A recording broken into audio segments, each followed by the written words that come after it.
Well, good afternoon, everybody. Nice to see everyone up and about and ready to go. I'm assuming we're all ready to go, are we? Okay, let's see. Where are we here? This is the June 16th. You know what we've got? We've got the minutes and the action report from May 19th, though. Okay, I figured there had to be. I was worried that it was me, but it's not. It's just what you're looking at. Good afternoon, everybody. We will, first of all, call this meeting to order. This is the June 16th meeting of the Mount Pearl City Council. The first thing we will do, everyone I would think has a copy of the agenda in front of them, and I will entertain a motion to accept the agenda as presented. Moved by Councillor Ledwell, seconded by Councillor Aker. Are there any additions to the agenda as presented beyond that which I may have here? And don't really have. I have a little new business under presentations that may not be identified there. Creation Month, no, actually that's listed as well. Any other things? If not, I will entertain a motion to pass. All those in favor?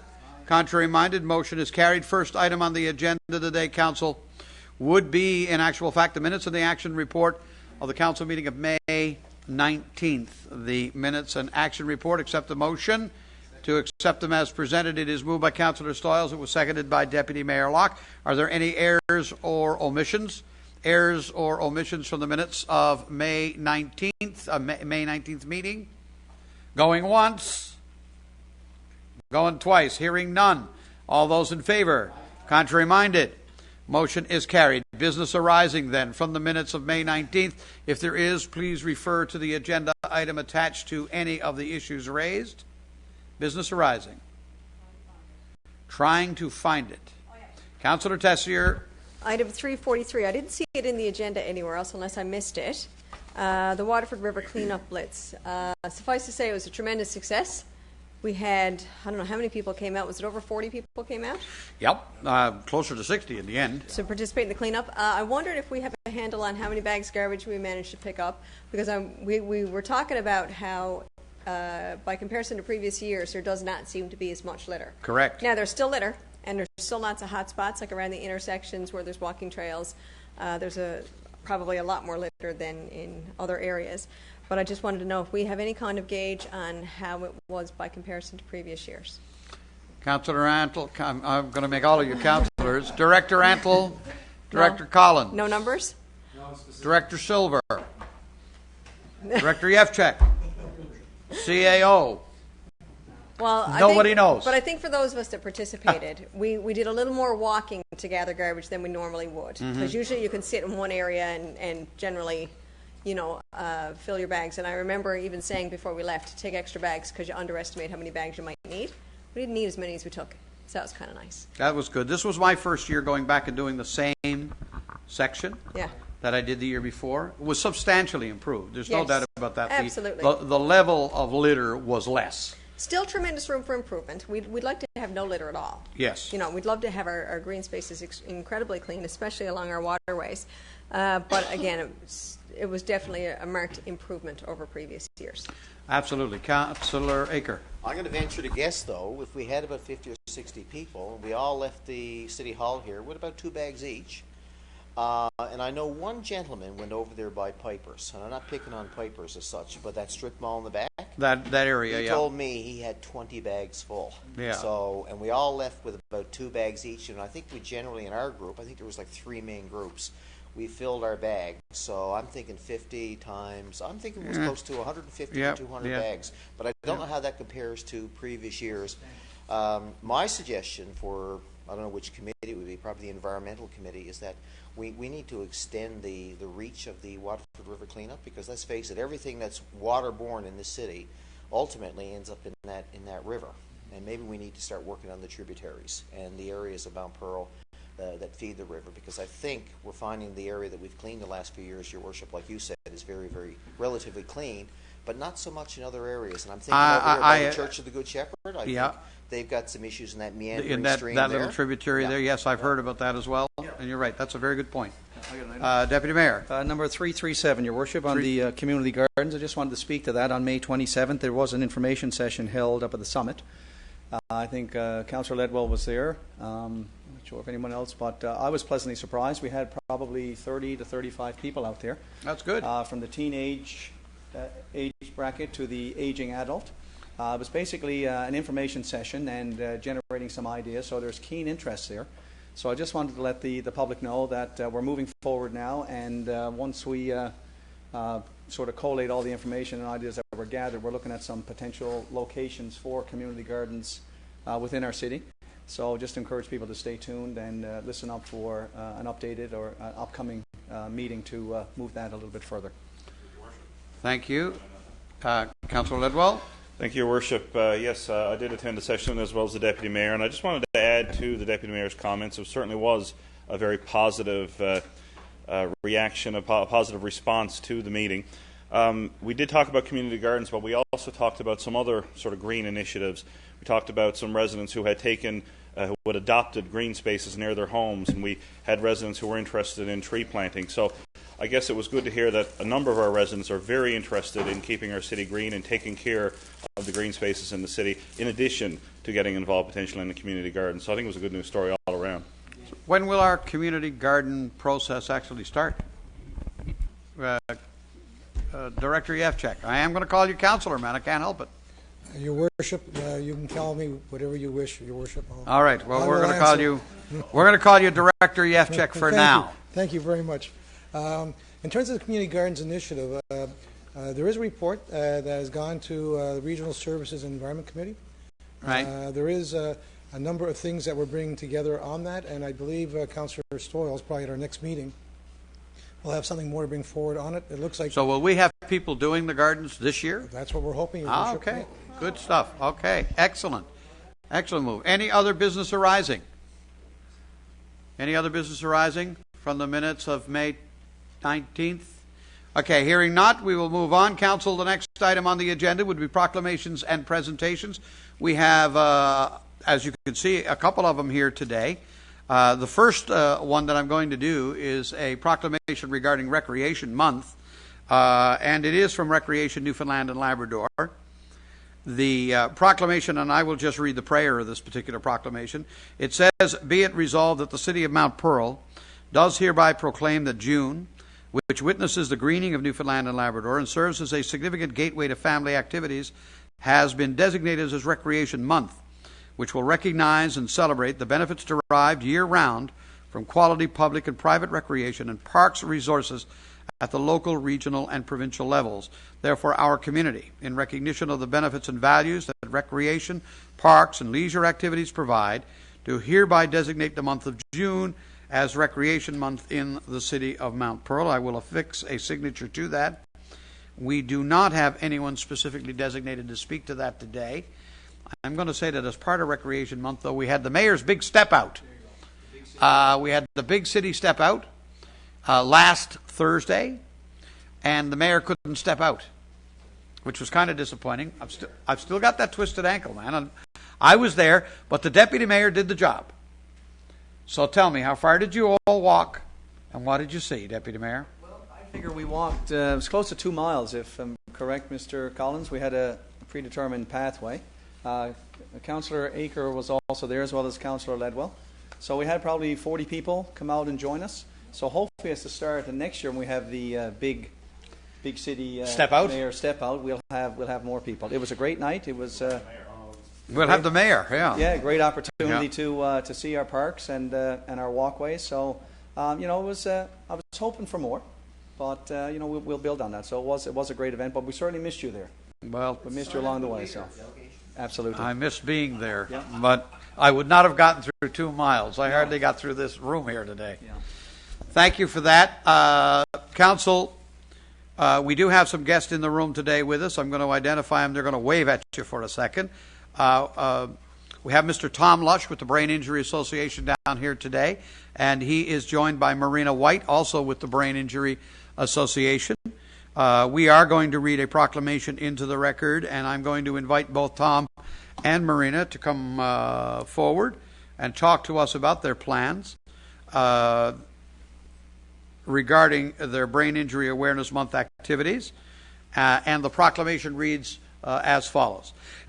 Whereas the Newfoundland and Labrador Brain Injury Association is a nonprofit advocacy organization which strives to improve the quality of life for survivors, their families, and friends, and whereas brain injury continues to be a major killer and disabler of people under the age of 35 and over the age of 65, and whereas 90% of traumatic brain injury can be prevented, and whereas the major goals of the NLBIA are to advocate, to educate, to legislate, to prevent, and to rehabilitate, and provides programs and services including the following: support groups for families and survivors, information, counseling and referral, weekly recreation groups, advocacy and volunteer opportunities. And whereas we emphasize that the brain is the control center of the entire body, and hence the importance of preservation and protection, let brain wellness therefore be our immediate objective this month and this summer. Therefore be it resolved that I, Mayor Randy Sims, Mayor of Mount Pearl, do hereby proclaim the month of June to be National Brain Injury Awareness Month, to which I shall affix a signature. And Mr. Lush, I'm going to invite you and Marina to come forward, and I'm going to get you to talk a little bit about your plans for the month of June with the Brain Injury Association. I think all of us recognize and remember former Speaker of the House, Mr. Lush. And Ms. White. And we're going to hand that microphone to you, Tom, and you can tell us about your plans for the month. Thank you, Your Worship, and thank councillors for proclaiming Brain Injury Awareness Month, assisting us in making people aware of brain injury. And Your Worship indicated that you'd like to know what activities that we've got planned for this month. We've got one major activity over. We had that last week. It was a fundraising dinner. We do have to have fundraising, and because brain injury is a humongous cost to the province. It's a humongous cost financially, but physically, emotionally. For people who are injured, who receive brain injury, life is never the same again. Neither for the brain injured person, their friends, relatives. Life just changes dramatically. And so we try to improve life for injured people, and this person here does tremendous work, a native of Mount Pearl. She's the center of our activity in terms of providing services to brain injured people, and she's been doing this for a number of years. And yet she wanted me to speak, and but I cannot do the work that she is doing and could not do it so efficiently or so well. And I just want to point out a couple of things about brain injury that probably you're not aware of. That brain injury is the #1 killer and disabler of people under the age of 45. And you know what that means, under the age of 45. That's our most productive citizens. Mm-hmm. Secondly, brain injury is one of the biggest health issues in the country. For example, 700,000 people receive brain injury every year in Canada. That translates to 465 brain injuries a day, which further translates to 1 brain injury in every 3 minutes in Canada. Wow. So brain injury is a serious health issue for Canada and for the country. We want to thank you for allowing us to speak here today and for proclaiming Brain Injury Awareness Month. Throughout the month, we will be doing other things. Marina is going to be having things for her group, and in the past we have been doing walks. We don't know if we'll be doing that this year or not, but we promised you we would do one in Mount Pearl. Your Yes, Worship. do one. Because we've been doing Kitty Vitty. That's a very popular area, but people in Mount Pearl tell me they have an area just as popular as Kitty Vitty, and we want to take you on for that. Thank you so much. Thank you, Mr. Lusher. I think we're talking Power Spawn, aren't we? Marina, we talking Power Spawn? And not nearly as windy. Okay. All right, we're going to jump down front here and get a picture of us. Thank you, guys, very, very much. Yeah, they're all wearing orange, are they, that crowd? All right. Tom, we're going to get a picture taken here now. Right here. Right there. Okay. Hold on to that, Marina. Smile, everybody. There. Cheese. Cheese. Tom. Thank you. Thank you, Marina. Thanks, guys. Thanks, guys. Well done. Wonderful.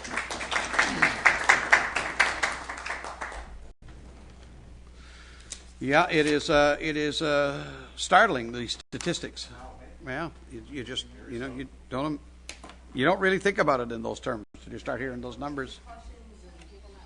Yeah. Yeah, it is amazing. Okay, Councillor, we have Tina Legg, whom we all know, down there, and Wayne Follett down there. And they are with Crime Stoppers. They are attending the council meeting today. And they want to tell us about something that we're all pretty excited about, I think it's fair to say. So I'm going to get you to come up here. Wayne, Tina, come up here with me. We're going to get you to do the same thing. We're not reading anything into the record books other than to say this. Part of our 60th anniversary in the city of Mount Pearl, we all know we have the RCMP musical ride that's coming our way. And we're going to get some details on all of that from Tina and Wayne. Who's doing the talking? Wayne is doing the talking, says Tina. Okay. Ben is doing the looking. All right. Wayne, tell us about it. Thank you, Your Worship, and I'd like to thank Councillor Raker for suggesting that we come in and talk to Council today.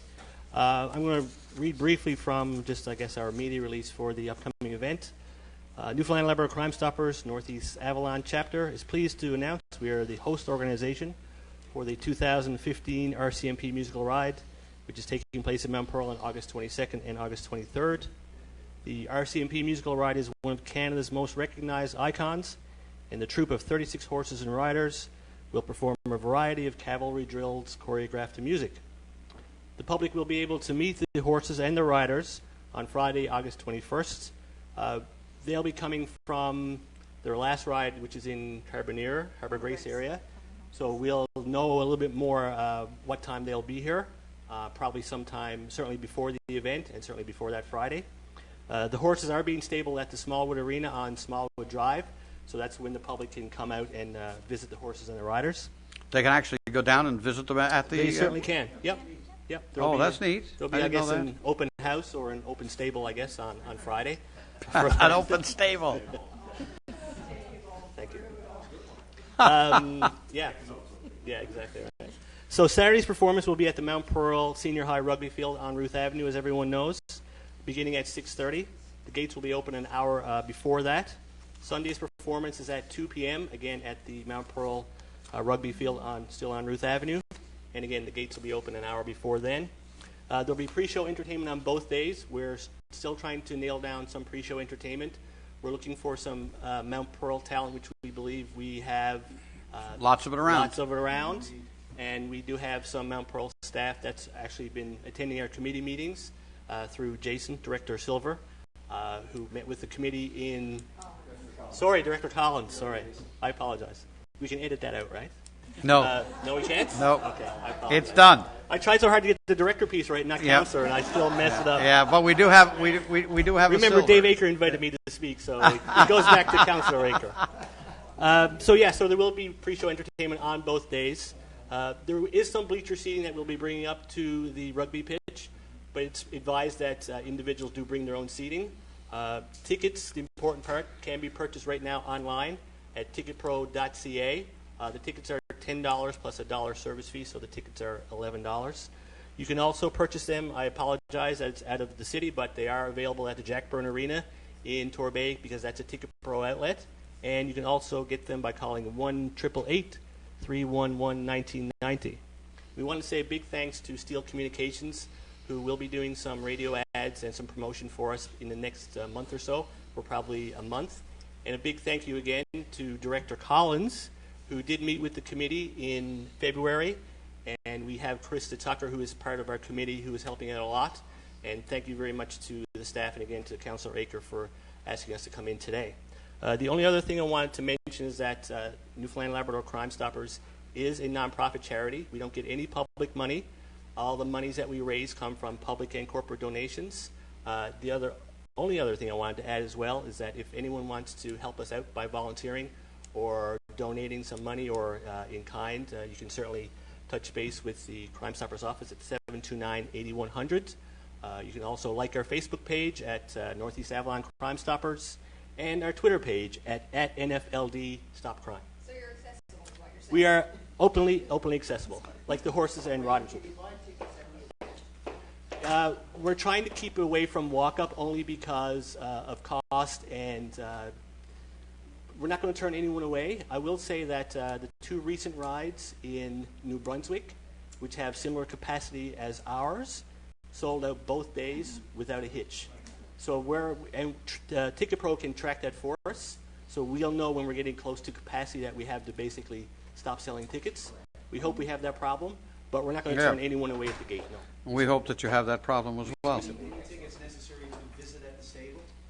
No, that's an open event. That's free for anyone who wants to come down. I will say that Steel Communications will be having, as part of their promotion, the opportunity to win some family passes. There may be an opportunity as well as part of that for a resident of Mount Pearl to actually open the ride on both days. So we're going to keep an eye out for that as part of just the city being so grateful and open to helping us out. Well, we think that this is all absolutely wonderful. Thank you, Wayne, very much. Thank you, Tina. Thank you. We appreciate your coming in to tell us a little more about it. Of course, we're promoting it, and we're promoting it as part of the 60th anniversary of our city. The building that's going to house the horses is an older building, been a part of our history for the last 40, how many years, guys, really? 40 years. 75. It's 1975, so we got 40, is it? So 40 plus years, I'm going to say. Let it go at that. Let somebody else do the math. Its last duty before it is done, its last ride will be as a stable for the horses for the RCMP Musical Ride. We are looking forward to the event. We want to wish you the best of luck with it. The price is certainly more than reasonable for this. I did not know people would be allowed to go and see the horses on the day before down at the stable. So that's going to be fun. Thank you very, very much, guys. Thank you. And good luck with it. Crime Stoppers, tremendous organization doing great work. Do keep it up. Do keep it up. Thank you so much, guys. Wonderful. So what's involved with opening the ride? Wayne, what's involved with opening the ride? You said a Mount Pearler will... Basically, before the ride starts, the commander will essentially, it's almost like a parade marshal would be. Right. They would basically take the salute from the commander of the RCMP. Right. And that would symbolize that the ride has now begun. And the mayor don't get to do that automatic? Hint, hint. Nudge, nudge, nudge. Say no more. Say no more. The mayor don't get to do that. Put it. Yeah, put your name in the draw. If there's one day available for that to happen, I don't want it to be the mayor at all. See, you guys are terrible. I want it to be our Citizen of the Year. Right? Or include our Youth of the Year. But that would be really nice to do. It's our 60th anniversary. It would be nice to do. Anyway, I'll leave that to you, Wayne. Tina, leave that to you. Thanks, guys. I'm sure the mayor will step in. And if they're not the mayor, we'll do it. Right? And no, we wouldn't write their program near a bit fast at all, would we? that concludes proclamations and presentations for today, Council. We have no correspondence to table. We are moving on to committee reports. The first is the Community Services Committee. Deputy Mayor Locke, the floor is now yours. Thank you, Your Worship. Just continuing with the musical ride, I do believe they're going to parade down through the city streets as well. They're going to actually ride the horses from Smallwood Drive Up across in front of City Hall, there's my understanding, and over to the how good is the that? rugby field. So it'll be a great event. Yeah, it will be a neat event. Yeah. The first item, Your Worship, for our committee here has to do with the tender for outdoor court improvements. We are recommending approval to award the bid to the lowest qualified bidder, Maritime Tennis Court Builders and Refinishers, and the amount is $52,771, and this includes HST, and I so move. Moved, seconded by Councillor Stoyles. Question or comment? I just have a question. Councillor Stoyles? I'm just wondering about the netting going up around. I guess this is probably a good time to ask. This netting is not up this year, and every other year the netting's gone up for the tennis, and the people in the neighbourhood are quite happy that it's not up because they always felt that it was not only an eyesore but a sightline for them as they were going down First Street and that. I'm just wondering if it's just late or if it's not going up at all, or what the information is on it. Director Collins? My understanding this year is with the tennis club, they typically put up the nets themselves, we supply them. But this year they're going to focus inside on St. David's versus Ruth because of some of the issues in the past as well. So we could see half the nets up, is what you're saying. Correct, and also with some of the condition of the courts on the Ruth Avenue side, they're trying to move inside and utilize those courts more. Okay. I'm sure the neighbours will be So quite happy. we may not need a screen at all then, if that's the case. Yeah. Thank you. Wonderful. Thank you. Any other comment? We'll call the question. All those in favor? Aye. Contrary-minded motion is carried. Next item, Your Worship, has to do with the Arena Board of Management. Committee is recommending approval to release the third installment of the 2015 operating grant for the Board of Management, and this is in the amount of $45,000, and I so move. Moved, seconded. Question, comment? All those in favor? Aye. Contrary-minded, motion carried. The next item, Your Worship, is an information point here. It has to do with Thrive Street Reach. City staff attended the Thrive information session held at the Church of the Ascension, and that was last week, Monday night, June the 8th. And the purpose of this session, Your Worship, was to introduce Thrive to the Mount Pearl community prior to their startup, and indeed today was the startup, Tuesday, June 16th, 2015. And as a part of the Community Youth Network, Thrive is an innovative charitable youth organization that provides direct support and services to youth and youth service providers. So they provide a range of programming, including Street Reach, Velocity Adventure, Project Endure, Coalition Against the Sexual Exploitation of Youth, and the Coalition for Educational Opportunities. So they start their Street Reach program today with a two-person team, 2 walkers, and a youth drop-in center from 7 to 10 p.m. at the Church of the Ascension. And at the drop-in center, Your Worship, they'll provide a hot meal to youth and also provide youth-friendly, non-traditional support services from trained staff. Street Reach will be operated twice a week in Mount Pearl, on Tuesdays and on Thursday nights, and this is the first outreach initiative by Thrive outside the city of St. John's. So we welcome Thrive to our city, and the city has a good working relationship with Thrive through our staff at the Community Services Department. So again, we're looking forward to supporting the efforts of Thrive in our fair city here. Thank you, sir. That's good. The next item, Your Worship, has to do with Canada Day celebrations, and when I was reading the kit, I'm thinking, holy cow, July 1st is almost here, you know. Mount Pearl, again, as usual, will have a Canada Day celebrations on July 1st, Wednesday this year, from 1 to 4 p.m. at St. David's Field. And there will be plenty of family entertainment on the main stage all afternoon long. Of course, we'll have face painting for the kids, crafts, a hula hoop contest. I heard you were good at the hula hoop in your day, Your Worship. And, I was a champion, a master. I heard that, yeah. Out in Appleton, I think you were the king, weren't you, the hula hoop king? I was the number one hula hooper in the town of Appleton. Yep. I was the only one who had a hula hoop. Right. Yeah. Yeah. Of the 7 kids who grow up there. There you go. So there will be hula hooping. Maybe you can, instead of leading the musical ride, Your Worship, maybe you can kick off the hula hoop contest. There will be games, a barbecue, and of course the decadent Canada Day cake. Admission is a non-perishable food item. And just to let folks know that if it happens to be rainy that day, we'll move to the Reed Community Centre for our activities inside. So we encourage all residents to come out, even our neighbours if they want to come out and celebrate Canada Day with us, we'd certainly welcome them there. Haven't we been doing that at Powers Pond for a lot of years? And is this a move? That's City Days. Canada Day, No, the Canada Day cake? yeah, it's been to one location, as long as I can remember. Yeah, St. David's. Yeah, I guess it's Happy Birthday I'm thinking that we keep Right, saying. where we up cut the there. cake all the Okay, time. all right, Yep. gotcha, Yep. gotcha. Well, continue That's with the next our- one, yep, carry continue on. with celebrations. We'll move on to our City Days events. Yeah, there's a great segue. Our volunteer committee, Your Worship, has been planning for quite some while, as they always do each year, for a fantastic weekend. And this year it's going to be held on July the 17th to July 19th, Friday to Sunday. We kick off on Friday with our seniors tea. We've been doing that now for several years, and it's always a great turnout, a great, very popular event. And then we'll have our opening ceremonies and our famous or infamous, depending on how you want to look at it, the family pig roast. I know Councillor Tessier had a picture one year with the pig's head that I think made the telegram. So that's very well attended. People go crazy for the pig, because we usually as council carve the pig up and hand it out. And of course we have followed by our outdoor movie, which is always well attended, especially last 2 years. We had great weather and the crowds were massive. So that'll kick it off on Friday. Then Saturday we have the Princess and the Prince Pancake Breakfast up at the Reed Community Centres, where we've been hosting it for the last number of years, which is always a good turnout. We have Family Fun Day at Powers Pond. That's where you'll sing Happy Birthday and cut the cake, Your Worship.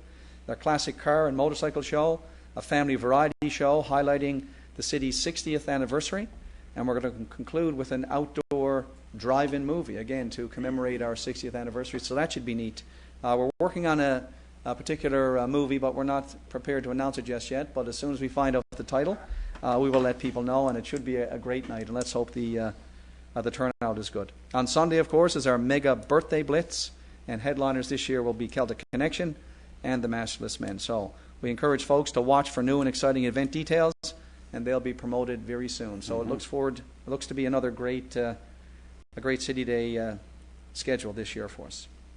Next item, Your Worship, is the Out of the Box Traffic Box Project, a great initiative that we undertook. Was it 2 years ago? We started it last year. We thought about it 2 years ago, and by the time we got the details, so was it 10 to 12 boxes we painted last year, these traffic boxes? And they look great. I know, Your Worship, you were promoting this for a number of years. I know Councillor Tessier painted the one, I think, on the bottom of Ruth and Commonwealth. So the City of Mount Pearl and the Association for the Arts in Mount Pearl, we're currently accepting proposals from artists in our community for this out-of-the-box traffic art program. For further information, they can call the city at 748-1010 or get in contact with Gary Fraser. Gary's email is gfraser@mountpearl.ca. I know, as you said earlier, Your Worship, we have a lot of talent here, so we're looking forward to beautifying all these boxes. It certainly dresses up our neighborhood and gets rid of this tagging. And Yeah, it's really good. We need to get to expand on it where we can. But I have to say, Councillor, one of the things that I'm particularly frustrated with, and I do think we need to bring a strategy in on it, are all of the boxes that aren't ours. Right. I'm thinking in terms of the utility boxes that are owned by the Light and Powers and owned by the telephone companies, and they are in a disastrous state. Is the only word to describe it. I actually had a man send me an email this week. Some of you may have seen it. 2 of these boxes that are located right by the side of his home, and he's saying, just look at this, it's ridiculous. I believe that if there is a mechanism available to us as a city to reach out to our corporate community and tell them, paint these now, paint them, we should do it. And if they don't, we should have the power to paint it and build them. There is no hesitation on my part. The evidence shows that if you remove this graffiti right away, you will, in a short period of time, bring an end to what's going on. We're not going to be able to paint a pretty picture on every box. Right. I don't think so. We'll be able to do it with the traffic boxes, but just going up Ruth Avenue, there's 3 or 4 of them going up Ruth Avenue on the corner of Ruth and Mitchener that are so unbelievably disgusting, and they've been that way forever. And I believe it's time for us to tap these people on the shoulder and say, if that's not painted by Thursday, the city is going to paint it by Friday, and we're going to send you a $2,000 bill. Your choice, and get it done. It is, and it's all over the city now. There's not I doubt if there is a single one of these boxes that hasn't been vandalized in this manner. And I love the program we're doing, and the artistry we're seeing is amazing. They should do the same. You know, they should do the same. But if they won't, we just came back from St. Albert. The deputy mayor and I were there. And one of the things I pointed out to you, down in front of the city hall, all of these boxes, not just traffic boxes, all of them were painted. Now, interestingly enough, the ones in St. Albert were all painted with leaves. It was the same picture. Yes. They were all painted like they were part of the landscape. Man, did it ever look sharp. But for me, I'm not after artistry in this. I'm just after cleanliness. Right. You know. Anyway, I'm sorry. I'm raving, and I shouldn't. Sorry. Comment quickly, Your Yes, please. sorry, Councillor Aker. Sorry, Deputy Mayor. No worries. I buy into everything you're saying about the corporate community. You know, the boxes that are set up there. If you go up on Roosevelt Avenue, just as you take the turn as you're going north on Ruth, I'll say, or west on Roosevelt Avenue, they're covered with graffiti. But the thing that's really bothering me these days is the number of super mailboxes in the city that have graffiti on them. And typically what happens, if the super mailbox is up against the fence, all you see is the silver part of the boxes. Yeah. You don't see much graffiti on that. But it's where the box is turned around and somebody can get access to the back, that brown backing. And you drive around Michener Avenue in Mount Pearl, up your way, Your Worship, up my way, they are covered with graffiti. The problem with Canada Post is that we don't really, unlike the corporate community, we probably don't have as much clout. Yes, we do.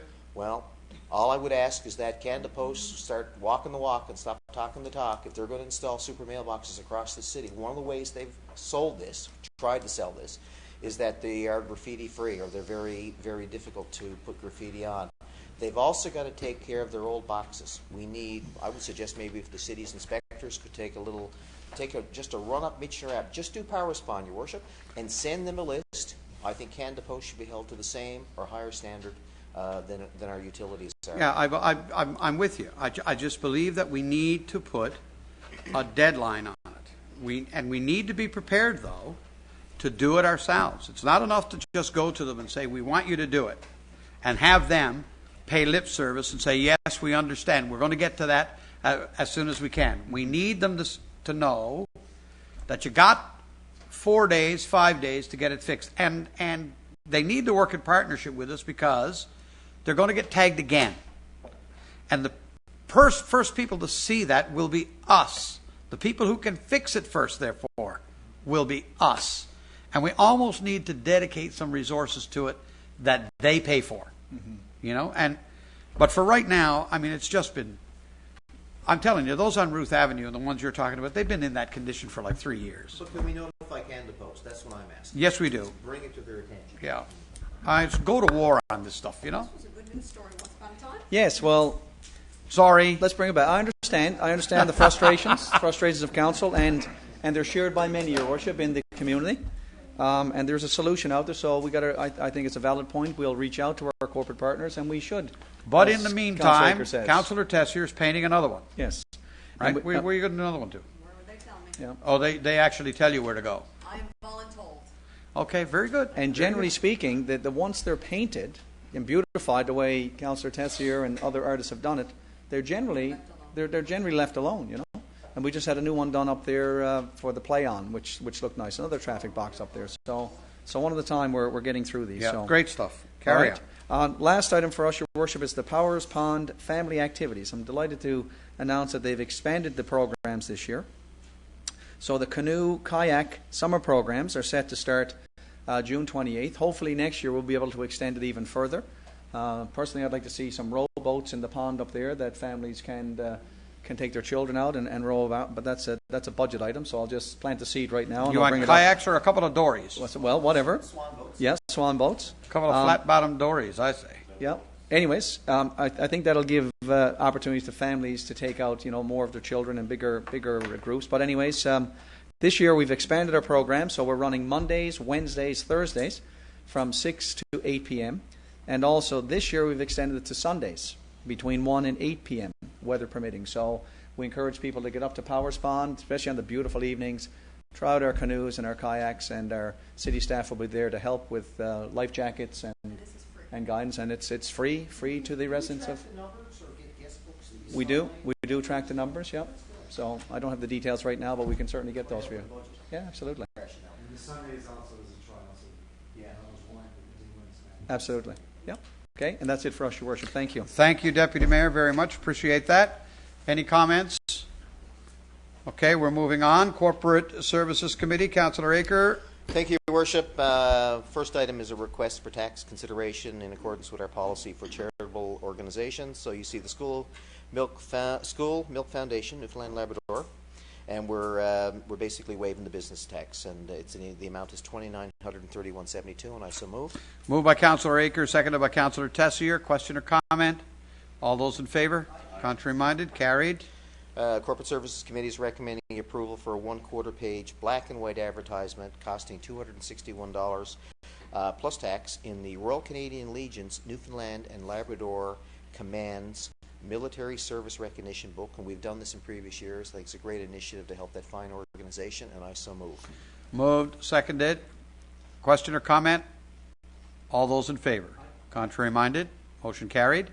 The region will be hosting on October 4th to 6th, 2015, will be hosting the Atlantic Planners Institute Conference, and I know a number of our staff and maybe some of us here in this room will be attending that conference.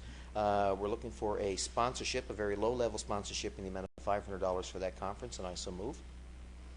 It is moved and seconded. If we don't do the sponsorship, does that embarrass Director Yevchek? Because he's a big shot with the planners, right? He's on the organizing committee. He's on the organizing committee. Yeah. He is Councillor Yevchek today. Yeah. He might be opening the conference. Are you opening the conference, Stephen? Are you doing a presentation at the conference?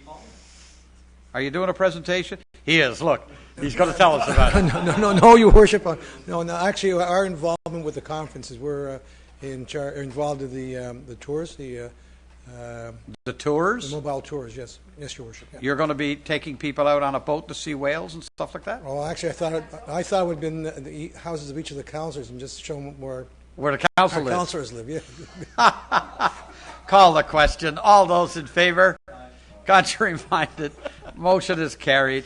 Third item, Your Worship, for consideration of council is the invoices numbers 1 through 15 for approval, and the amount is $1,795,818.70, I should say. And the biggest item there is $1,006,000, which is for the city's 1/3 share of the 2015 St. John's, the Regional Fire Department's budget. That's included in that list, along with a whole bunch of other smaller items. So I move that amount, $1.795 million. It is moved and seconded. Question or comments on any of the invoices listed 1 through to 15? Hearing none, we'll call it. All those in favor? Contrary minded? Motion is carried. Thank you. One final item for information is the Municipal Assessment Agency offers a scholarship for post-secondary students who are going, for high school students who are going into post-secondary. It's a $500 scholarship, and it's in memory of Claire Simmons, I think, who was the administrator there for a number of years. And sometimes people will hear about a scholarship and they won't bother to apply. And by the way, it's open to municipal employees, or the sons and daughters of municipal employees. And one example in the past of somebody who applied would be Madam CAO's son, Brian Peach. I think he won this scholarship back in 2010. And Brian, this past May, graduated from engineering at MUN, and I'm sure the endowment in Claire's name was a help in getting him to his bachelor's degree. He's probably going to go on to bigger and better things, as many of the Peaches have in the past. But I just wanted to bring that forward for the information of city staff, Your Worship. Thank you. Thank you, sir. Very much appreciate that. Moving on to Infrastructure, Public Works, Councillor Walsh not with us. Deputy Mayor Locke. Thank you, Your Worship. Councillor Ledwell will. Yep. Okay. Second, yep. First item is a request for a change order for the St. David's Park redevelopment. The original contract amount was $149,995.69, including HST. These two items, Your Worship, one has to do with a garbage enclosure design, and the second has to do with the enhancement to the cenotaph for the area in St. David's. And as Council knows, we're in the process now of redesigning our St. David's area to a passive park, and one of the initiatives is to move the cenotaph to this area. So we want to make sure that when we do move the cenotaph, that it's prominent and as respectful as we want it to be. So this is a change order here now to make sure we get things right before we proceed with it. So it's $29,264.74, and I so move. Moved by Deputy Mayor Locke, seconded by Councillor Ledwell. Any question or comment on any of this? Hearing none. All those in favor? Aye. Contrary minded, motion is carried. The next number of items, Your Worship, are all project updates, and I'm not sure if I'm going to do the justice that Councillor Walsh does, because he really likes to promote the work that our staff at IPW does. But I will highlight. I'll try to do it as effectively as Councillor Walsh. Just some project updates here. The first thing I want to speak to, Your Worship, is the street upgrading that's currently active. We have the 2015 pavement marking program, so that's our line painting, our symbols, our words that are painted on the streets. These are being done all throughout the city. They look great. I know we were quick off the mark this year. I know it was sooner. It seemed sooner than we normally did it. I would suggest that we were probably one of the first places in the province to undertake our line painting, so it looks great. We also have 2015 asphalt and concrete repair program underway. So our concrete curbs, our gutters, our sidewalk replacements and or repairs, the asphalt grind and patch. And again, this is taking place on multiple streets. We also have our asphalt crack sealing program, the cleaning and sealing of the cracks in the asphalt surface. And again, you'll see this throughout the city as the summer proceeds. We also have the multi-year capital works program at Hand Place, Jeffers Place, O'Keefe Avenue, Hounslow Avenue. Again, street upgrading, removal and replacing of the concrete curb and gutter, as well as resurfacing the asphalt. Just to highlight as well, the storm water remediation project, the installation of storm sewer laterals to various properties in the Park Avenue area. And as Council knows, this is to transfer some pumps that are currently connected to our sanitary sewer to direct those to the storm water system, and that's currently underway. We also have upgrading of sanitary storm and water systems on 2nd Street and Windsor Place, and also upgrading of sanitary storm water systems, removal and replacement of concrete curb, gutter, sidewalks, resurfacing of the asphalt on 3rd Street and Wilcox Place. Also, I'll throw out there Pumphrey Crescent and Princeton Avenue are also having these upgrades.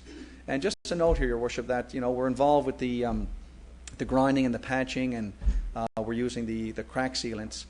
This is an ongoing process, and this is designed to basically prolong the life of our asphalt, because we had some 200 plus kilometers of roads, I think, in our city here, and these streets are very expensive to replace and stuff like that. So under the new asset management program that we're adopting here, we'll assess and analyze the roads as we go. And the purpose of this is to keep our streets in good repair. Sometimes they may need replacement of the surface. Sometimes crack sealing is all that's necessary. Sometimes some grind and patch may do to prolong the life of the streets. So it's an expensive proposition. And just to let people know there that there is a systematic process that we do use when we do assess the quality of a particular street, and determine whether or not it has to be fully replaced or just some patchwork. Also, Your Worship, I just want to mention the roads. The crews are now assigned to winter damages, so they're replacing their lawns and their sods and stuff like that, and soil. The spring bulk garbage collection is now completed, and our bulk collection by appointment has now started. So just to remind our residents that we have a citywide bulk collection in the spring, another citywide bulk collection in the fall, but they have 2 free appointments that they can make over the rest of the summer, so they can call Infrastructure Public Works and make an appointment, and we'll certainly send our crews by to pick up any bulk garbage. So there's really no need for any sort of disposal of this in an unwarranted or improper manner, because we offer the 2 free pickups as well as the 2 bulk collections in the spring and the fall. Also, our garbage collection is ongoing. With respect to our parks and fields, you can see now they're out mowing the lawns on our fields. The fountain is installed at the Lowers Powers Pond. I have received literally dozens of compliments on that for the people that bike ride and walk their dogs in the area. They love the new fountain that's installed there. The maintenance of our sports fields is certainly ongoing. The nets have been installed on our ball fields. The flower pots that so many of our residents and guests love at our intersections, they have been put out. They're ready for flowers. We're just waiting for the frost to not kill them. I just heard on the radio today that Dr. Peter Scott said, I think evidence shows that July 21st to August 21st is the only time period where we're guaranteed not to have frost. So they're sort of holding off. My dad always said, wait until Canada Day before you put in your annuals. First full moon in June. There you go. Father's Day. Yeah, Father's Day, so you wait. So they'll be filled with beautiful flowers once again. We're cleaning up our trails. The trail work is ongoing. We got temporary repairs to our Twin Falls Bridge. That's been completed. The Admiralty House gazebo and repairs on the clapboard, they've been completed. We got our MADVAC out cleaning up our streets throughout the entire city on a full-time basis. And we have 2 crews that have been assigned to litter cleanup. In terms of our water and sewer, I think Councillor Stowles may speak to this a little bit later in terms of the extent of leakage, but we do have a leak detection and repair program that is ongoing, where our hydrant flushing is ongoing to ensure quality of our water, and of course we continue to clean out our catch basins on a regular basis. In terms of our fleet services, all of our winter equipment is now steam cleaned. They're undercoating it. They're getting it stored for the summer. We have our preventative maintenance program ongoing for all of our summer equipment. And, of course, we have the purchase of our 4 new loaders that will certainly enhance our program delivery in the winter months. And we have another 2 scheduled to arrive in September. And last for this committee is the Park Place kitchen upgrades. Users will be delighted to hear there that we have upgraded the kitchen. We've replaced the flooring. We've put in new cabinets, new countertops. Lighting and plumbing is also upgraded. And we also gave it a fresh coat of paint. So that's a list of everything that's been ongoing. So our crews are very busy, very active, and we can certainly see the results in our city. Absolutely. And that's Thank it for you. IPW. I see the kitchen is not yet finished. There's some new appliances and things for there. Yep. So all in all, that's very positive. And what was it, Councillor Tess? You referred to the picture of the graders, of the loaders? It was. They're blue, not orange. All right, we're not gonna pick on him today. We're not gonna pick on Antle today. Nah, we'll let him go. We'll let him go today. He loves his loaders and his pipes. We'll let him go. Councillor Ledwell wants to pick on him. Okay. I do want to pick on him before we get into the planning report, which is quite lengthy. I did want to ask a question of Director Antle, if I could. With regards to the kitchen, it looks great to see the photo there and the kid, all of the work that has been done. So I do want to send some kudos to Director Antle and the staff on cleaning the kitchen up a little bit. But I do want to ask about the stoves that are in the kitchen. I know that these are used regularly by groups such as the Lions Club and the Kinsmen Canettes. And I thought that when we had talked about refreshing the kitchen, we were going to be replacing the stoves. So I just wondered if they have in fact been replaced, and if they have been replaced, are we cleaning them regularly? Thank you. Yes, we've replaced both of the stoves that are there. What you see in the picture are the 2 new stoves. In respect to the cleaning of the stoves, generally speaking, we expect the user groups, as they rent the facility, to clean. These 2 stoves are new stoves? Those are new stoves. There. When were they put there? They were purchased, I believe, last year. That's the 2 white ones you're seeing there. They use the lot, though, see? Okay, so generally speaking, the user groups will clean the facility after their use, and we'll do periodic cleaning in a more rigorous fashion if they're used extensively to the point we need additional cleaning. I'm going to recommend something. I'm going to suggest something to you. Why do we now ask for any kind of deposit from user groups that use the facilities? And if we do, I would assume it's for the purposes of going in, let's say, to that kitchen and looking at it when it's done and satisfy ourselves that they've actually put it back in the condition it was in. Because quite frankly, those stoves are not very healthy looking. They work. I was there this week. I went down there and looked, and they work, but man, I wouldn't want to fry an egg on them. And so, that's why I wonder, do we have anything, Councillor, I will say that. Director Collins, this is kind of like community services stuff. What do we do when somebody rents that building? That building for those stoves, most of it is used by the Seniors Independence Group and a couple of the other groups. Typically, they monitor it themselves. They report to us if there's issues, and we'll deal with it. The city itself will send a cleaning company to actually clean the stoves a couple of times a year, just on a regular routine. But the monitoring of it, there's only a couple of different groups do it. They usually monitor themselves. Okay, thank you, because they're not in great shape, I have to Absolutely. say. Though there's a great job done on cleaning the kitchen. Councillor Stoyles? I was going to say maybe we should have a policy in place when people use the kitchen area, that we have staff there, that they could check on it, and like you said, maybe we should be charging. I know most of it is used by our own groups, the seniors dependents, the Kinettes and Kinsmen, and a lot of other groups that come in and use it, but we really need to have some kind of a policy in place that, you know, like any organisation, if you rent any place, I mean, rent the track and field, somebody goes in after and cleans it, and you pay a fee for cleaning it. Most of these groups use it for nothing, and we don't charge them a fee because it's part of a deal that they have with the city. But we really need to make sure that it's clean for other groups that are coming, and we really should look at putting a policy in place. Yeah. Director Collins?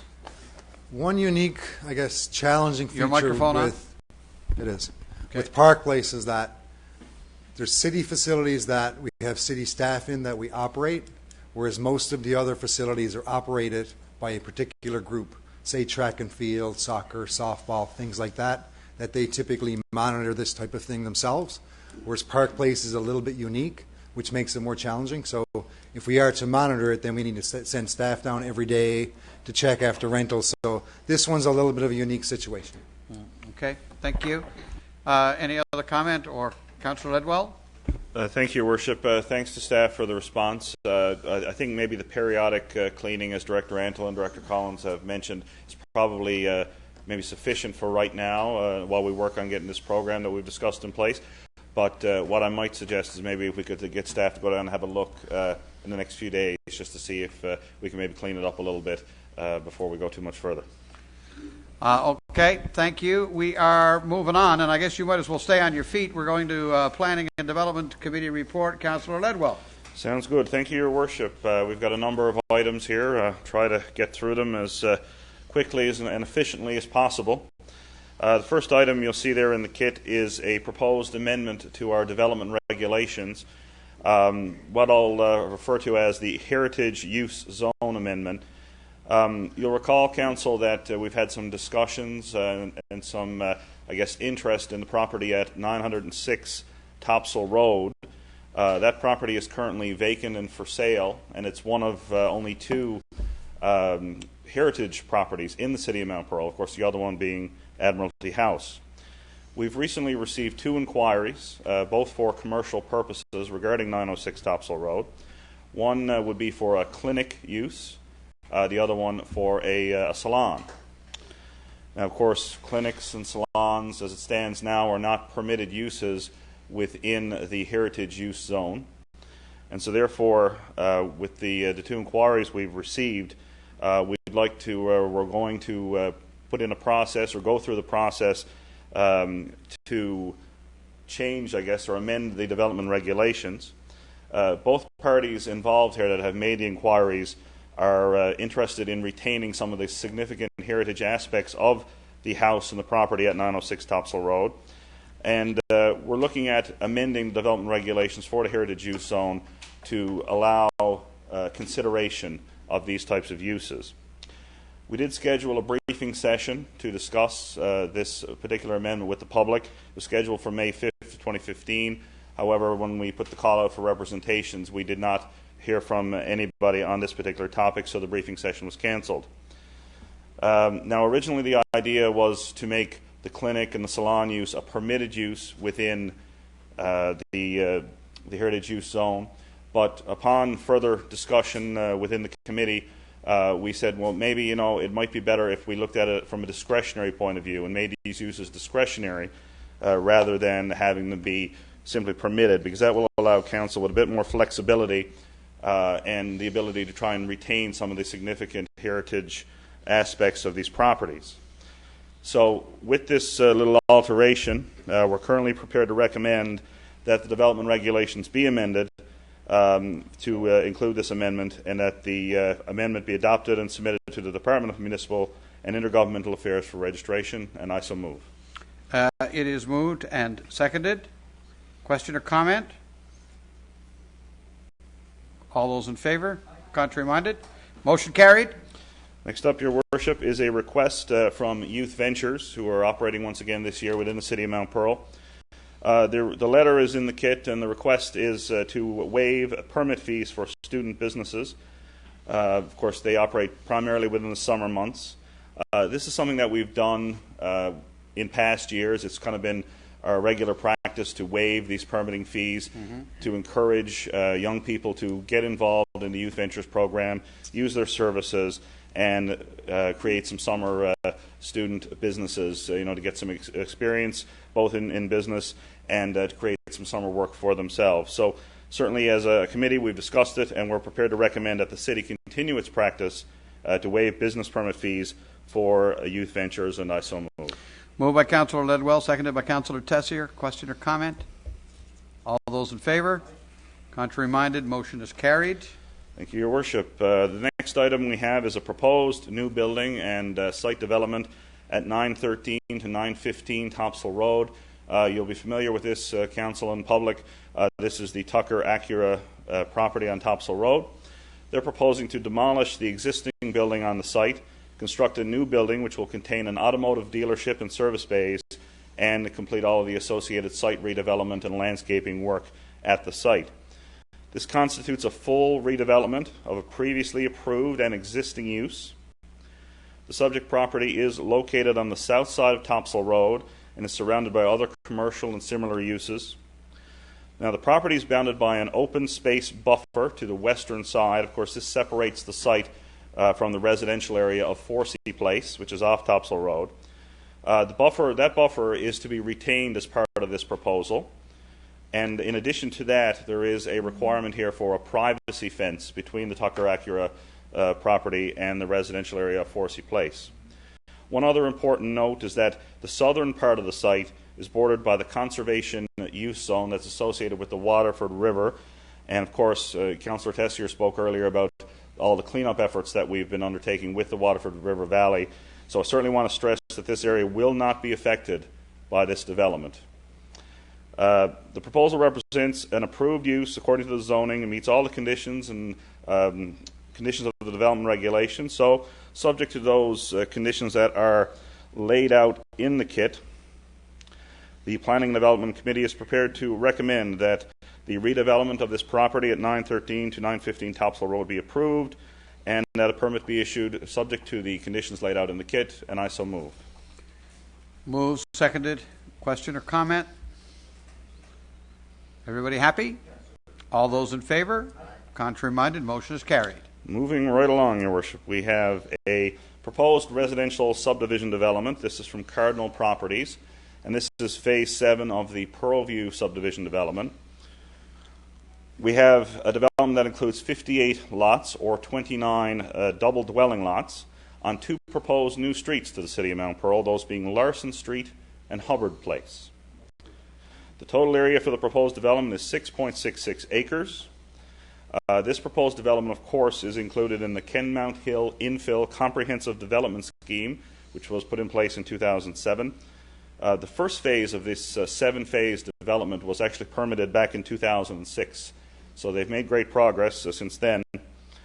Now, prior to this application, an amendment to rezone the area from RSU3 zoning to residential high-density zoning was undertaken. Of course, this was to accommodate the double dwellings that are proposed for that particular development. And now that the double dwellings are permitted use according to the zoning, we're prepared to certainly recommend that the subdivision application be approved from Cardinal Properties and that a permit be granted subject to the conditions in the kit, and I so move. Moved and seconded. Councillor Tessier. So we're talking two full new streets here on this, but these are double dwellings. These are duplex homes. And that seems to be where the housing market is shifted these days, hasn't it? Councillor Ager, you'd know more about this than any of us, but are the executive home things starting to slow down? I think it is, eh? It is slowing down. Right, it's starting to slow down, getting into more of the high-end market is dissipating. Dissipating, yeah. Councillor Tessier. Yeah, I just want to speak to it for just a second, just because it's been such a hot topic lately. These are double dwellings, so it's going to be it's a denser development. I noticed in the report that Canada Post has not outlined where they're going to put their mailboxes in this area. No, they have not, eh? Given that there is going to be so many homes, chances are there's either going to be a large a larger number of sites, or the sites themselves will be bigger. So I think it's important that residents know exactly where those mailboxes are going to go before these lots are sold. Are we able to have any influence on that, Director Yevchak? Given that this is... Yeah, Your Worship, usually the mailboxes are identified after this development approval. Yeah. And before really the homes get built. Okay. Canada Post works through actually our Infrastructure and Public Works Department. Okay. And they identify where the sites are, and they actually put it on the detailed subdivision plans. Yeah, they will know, and we will know at that point, because we will have had input on the new one. See, unlike the existing situation where they're coming in with the existing neighborhoods, we do have an opportunity to have a say and actually do a bit of design work around where they're located in new subdivisions. Councillor Stoyles. My question was, will they know before they purchase their house if a super mailbox is going to be next door to them? Because that was the concern that you hear over and over again. I mean, from residents now where they're putting the new ones in. We'll have a rant about that later when it comes up in the agenda. But I'm just wondering if people will know before they purchase their property or before they purchase their land where the super mailboxes are going to be. Your Worship, yes, they will know. As I said, it'll be in the subdivision plan that are then approved. And then at that point, the infrastructure will be going in, the water, sewer, and roads. And then after that, excuse me, the lots will be subdivided. The commentary that we do get about mailboxes, we get very few commentary from new developments, because people do know where they're going in. When they buy their lots, they tend to know where they're located. Any response that we have received in terms of the recent initiative of Canada Post, of course, as I said a few minutes ago, it's in the older neighborhoods where now they're adding them after the fact. That's the commentary we get. Yeah. Okay. So Larson Street is actually going to, though, and I look at it here, it's actually going to cause a connection to happen, right? With Mount Park, Carson, and LaSalle. Yeah. That's right. Interesting. All right. Your Worship? Mr. Yevchak? Sorry for kind of making another comment. This subdivision plan is in accordance with the Ken Mount Hill Infill Comprehensive Development Scheme. Yep. So really what this is doing at the end of this process is that whole side of Mount Carson Avenue has been developed in accordance with the actual scheme. The only thing that's outstanding is that open space area in terms of a park, a land acquisition and a park plan for it. And so we're coming to the fruition of that actual scheme on that side of Mount Carson Road.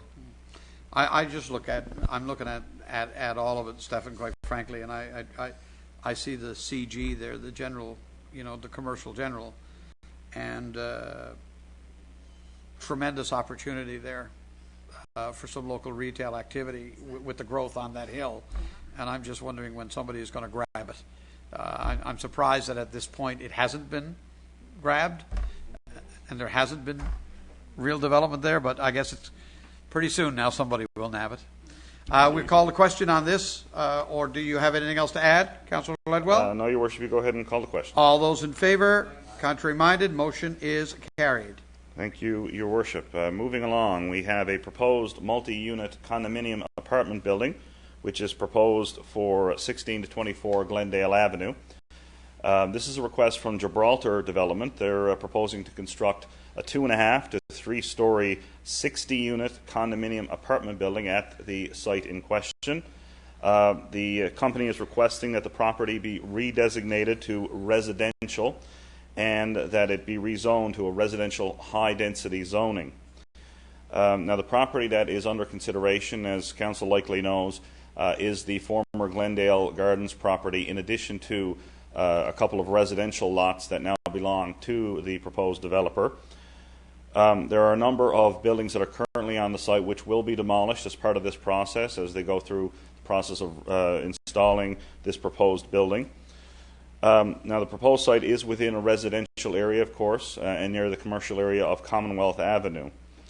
However, the applicant is proposing to put in a low-scaled condominium development. There will be some natural vegetation in terms of a buffer between the condominium buildings themselves and the residential area, and this is designed, of course, to limit the impact on the neighbours, but at the same time be able to allow for the consideration of this proposal with some higher density. As well, I want to add that municipal services in the area do have the capacity to accommodate this proposed development, so that's good news. And of course, the developers, Gibraltar, have been asked to prepare a land use impact assessment, as we have made that a regular part of our development process within the City of Mount Pearl. And we do have the document here this evening. Of course, as you can see, it's very thick and detailed, so they've certainly looked at this from all ways of looking at it, and certainly a good job done there. That document, by the way, is going to be available to the public on the city's website, so they're going to be able to go in and have a look, and when the time comes to have a briefing session on it, of course, people will be able to be well informed. So, at this point, the Planning and Development Committee is prepared to recommend that Council proceed with the public consultation process related to this particular amendment, and release the Land Use Impact Assessment Report and the amendment documents as a post on the city's website, and I so move. Moved. Seconded by Councillor Tessier. Question or comment? All those in favor? Contrary minded? Motion's carried. Next item, Your Worship, is another proposed amendment, this one to the development regulations. It has to do with 34 Glencoe Drive. We have a request from Immersat Solutions Canada Incorporated to purchase some city-owned land at the rear of their property at 34 Glencoe Drive. What they're doing at this point is they're looking to consolidate all of their offices in Mount Pearl, St. John's area in the region at this one location. So therefore, they're looking at expanding the current building on the site as well as expanding the existing parking lot. Now, the city-owned land that they want to acquire is necessary in order to be able to accomplish what they want to do here. The parcel of land in question has an area of 2,947 square meters. But in order to accommodate the request, there is an amendment to the development regulation that is required to rezone the property from open space to industrial light. The briefing session we had scheduled for June 2nd was cancelled. We put out a call for representations as per Council's public notification policy. We received none, so it was cancelled. The subject property there is currently being used as part of a natural gateway sort of into the Dunneman's Business Park through Bruce Street. If the request is approved, I just want to assure Council that a lot of the vegetation will still remain. We're not taking out the entire natural buffer that exists there. The proposed extension also would not affect the waterway that runs between Kenmount Road and the properties that front onto Glencoe Drive. And finally, there are no municipal and water sewer services that are on the land. So at this point, we can recommend that the proposed amendment to the regulations be adopted and the documentation be forwarded to Municipal and Intergovernmental Affairs for registration, and I so move.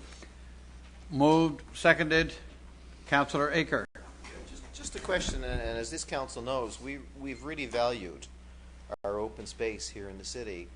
From the department's point of view, what separates this piece of open space being transferred to, say, a business or an owner, compared to, say, other requests that we've had throughout the city? Is it the fact that basically it's just a large, expansive tract as you enter the city that we're just ultimately going to make smaller? In other words, there still will be some open space that's still there. What is the rationale? I'm just trying to get an idea of why we're doing this. Councillor Aker, you're absolutely correct. We don't usually make a habit of giving away our open space. In this particular case, I guess, where it is a green space that exists within the Dunneman's Business Park, it's a piece of land that is not really being used for a park or what have you. There will still be some green vegetation, a buffer that will still exist as you enter the park. And I guess we're trying to be flexible and be able to accommodate, one of our fine businesses in the city. I guess we were prepared in this case to allow them to redevelop the site. We will call the question. All those in favor? Contrary minded? Motion is carried. Next up, Your Worship, I have some good news for Council and for the public. We want to send some congratulations to one of our own, Ms. Deborah Feltham, who, as you may recall, is the immediate past president of the Mount Pearl Paradise Chamber of Commerce. Mm-hmm. In her time as the president of the Chamber of Commerce, she, of course, became part of the Atlantic Chamber of Commerce, and now we've been advised that, in fact, she is the incoming president of the Atlantic Chamber of Commerce. The Atlantic Chamber of Commerce serves some 100 local chambers and deals with 16,000 businesses and professional people. Of course, they do a lot of work in the areas of advocacy and research in the area of business, and we think it's just wonderful that Ms. Feltham continues her work in the business sector, and we want to recommend that we congratulate her and that we issue a letter of congratulations under your signature, Your Worship. Siobhan Cody held that position Yeah. at best. Yeah, excellent. We'll pass a motion on it, though I don't think it's really necessary, but we will. All those in favor? Aye. Contrary minded? Motion carried. Next up, Your Worship, is something that I think is going to cause a little bit of discussion. This is a status report on the Canada Post community mailboxes process that we're going through. It's been referenced many times this evening. And of course, we want to let both the Council and the public know that we've now received the list of the preliminary locations for all of the community mailboxes that are proposed for Mount Pearl. Of course, we've been receiving a number of inquiries about different sites. I think there's been a mail out that's gone out advising everybody where their community mailbox is going to be located. And at this point, we're dealing individually on a case-by-case basis, getting the people's concerns, rolling them up, and bringing them up to Canada Post. And they've been looking at each case on an individual basis with us. I guess you win some and you lose some, but at this point, we have we have all the locations, and we're just bringing that forward so that Council and the public know that we had that information. I will speak to that. Councillor Stoyles. Want to say, Your Worship, we have no say into this, right? We have None. absolutely no say. This council and no other council in Canada. In Canada has no say into what Canada Post is doing. Correct. We just came back from FCM in Edmonton, and it was one of the things I've spoke to a number of other councillors up there concerning it, and they have some of the same concerns in every other province that we have here. And I mean, we talked about snow clearing in the past. We talked about a resident who contacted me just this winter alone and couldn't get access to a mailbox because it was frozen. And I sat at a meeting here at City Hall with Canada Post, and they said, we're just a phone call away. And I said, where have you been the past number of years when we've had problems? It took days and weeks. I remember when Jim Oxford sat in the depot and tried to arrange meetings with Canada Post. They wouldn't even talk to us. They couldn't reach them. They wouldn't return calls for months. Now all of a sudden, they're going to take over the whole country, and they're going to put community mailboxes everywhere. We're going to be people's mail that they treasure dearly, their checks and the private business is going to be sometimes open to the public. I spoke to a lady in Edmonton when I was there, and she said, I've had more stuff missing in the past 2 years. I won't even put anything in the mail anymore because it's just unbelievable. And of course, with all the online mail coming now, everybody is working, doing stuff online, and what Canada Post is into now is packaging and packaging and packaging. They're going to continue to do that and drop it off or put a notice in your mailbox that you got to pick it up wherever. But, I mean, the residents of this city have complained. I haven't seen the list yet. I know a number of residents in my area of the city and all over the city have said, they didn't want in their backyard, and nobody does, but there was going to be no exceptions, and they were going to look at individual options. And I'm just wondering if we know if they did make any changes to any of the recommendations. I haven't seen any of it come to our table. I certainly would like to get the list. I'm certainly not a supporter of this. I think the communities need to stand up to Canada Post and say we don't want it. I know it's not going to make a difference, but I, for one, am not supporting these initiatives. The residents deserves better, and I just want to have my say in it because I think it's ridiculous. The money Canada Post made last year, the profits that they made last year, and to treat residents like this is ridiculous. Does anybody want to say ditto other than me? We just say ditto.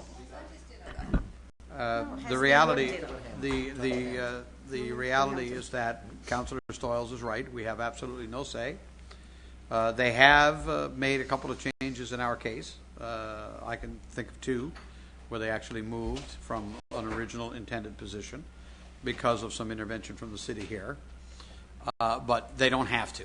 As simple as that, they don't have to. City of Hamilton, Ontario, took them to court and lost this week. Lost. Yeah.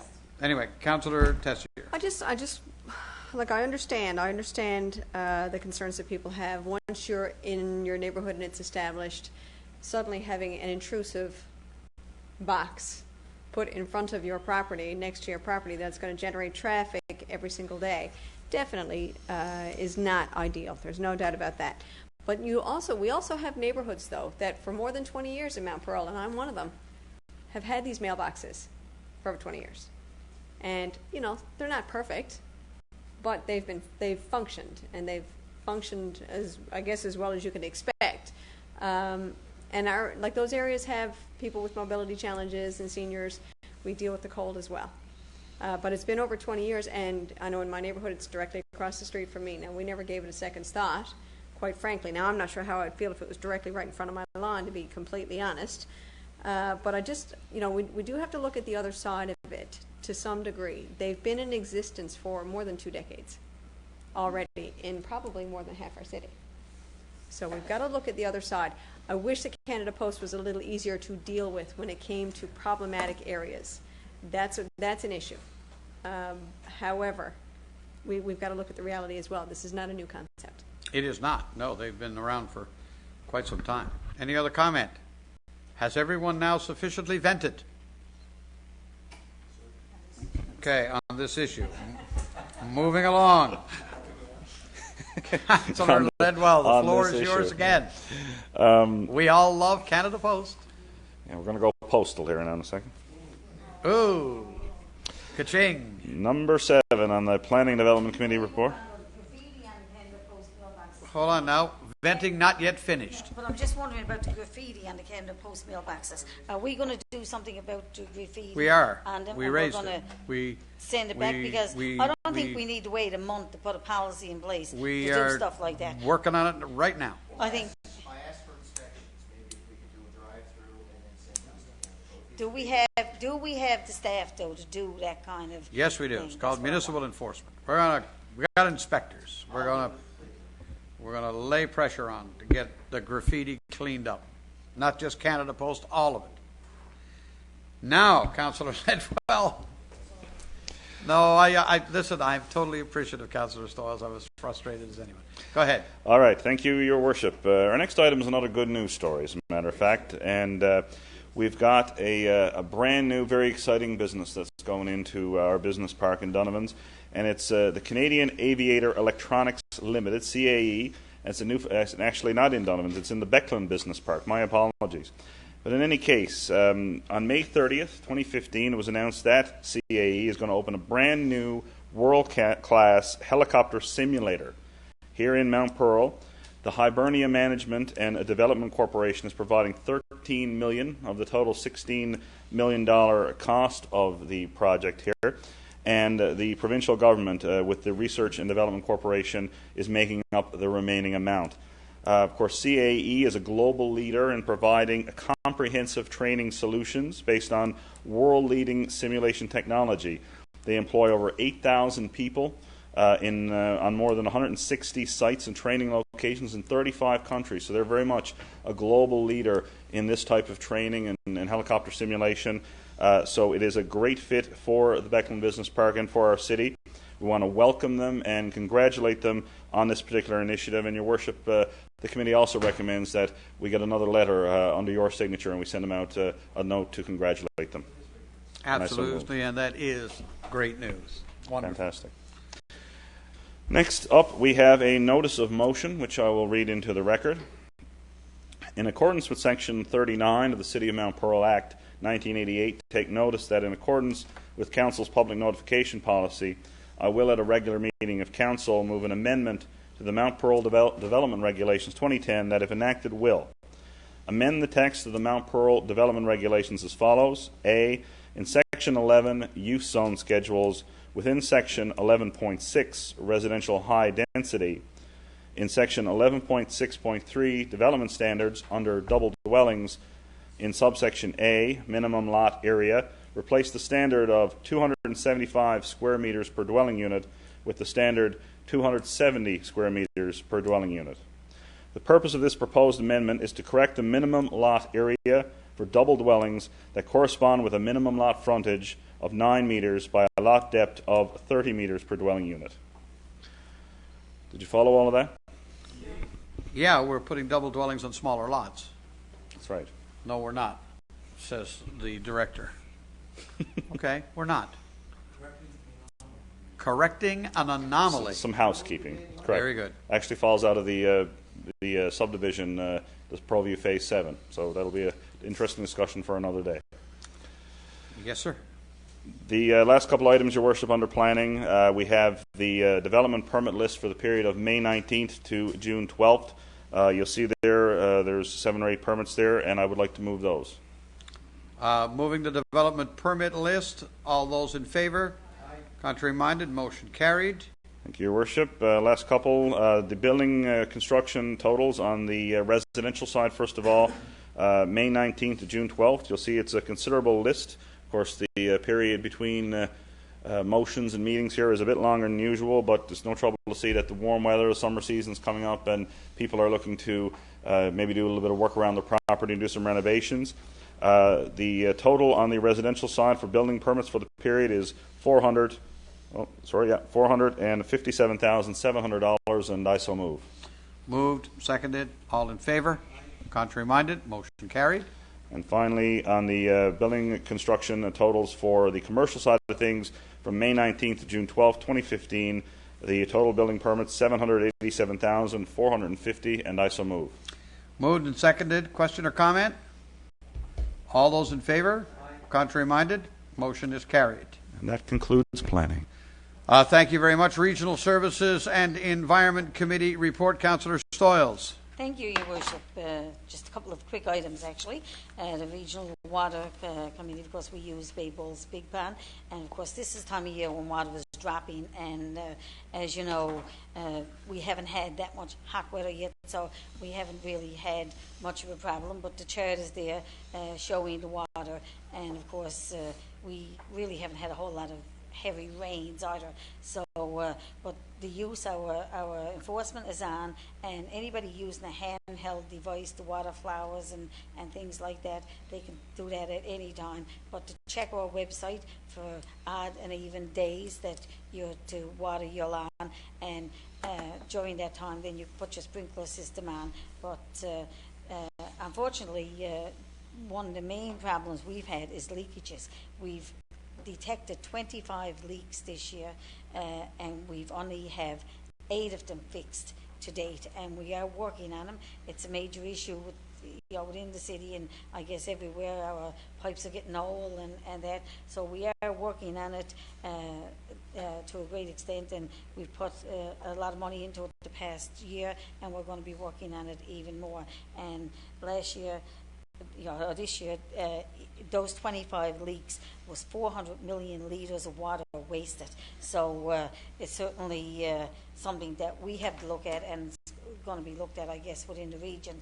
And I'm assuming this is all correct that we have here in front of us, because we meet with the Regional Water Committee several times a year, 4 or 5 times a year, and myself and Councillor Rika sits on that committee, and we will be meeting again now next month, I think, early July, and we will be talking about that as well. So 17 of the 25 have not yet been repaired. Is that right, Director Randall? Yeah? Okay. 400 million litres. It's hard to conceive.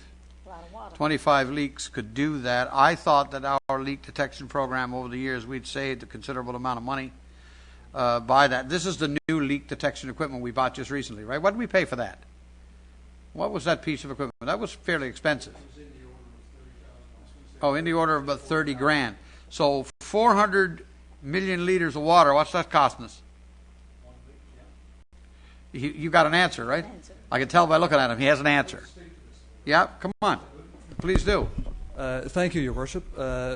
this new equipment, while it's expensive, and I want to make a special thank you to our Water and Sewer Division who have accepted this new equipment, we'll say, and are quite invigorated by using it. It applies a lot of computer, we'll say, acoustic that we actually use in the pipes to actually locate and pinpoint the leak.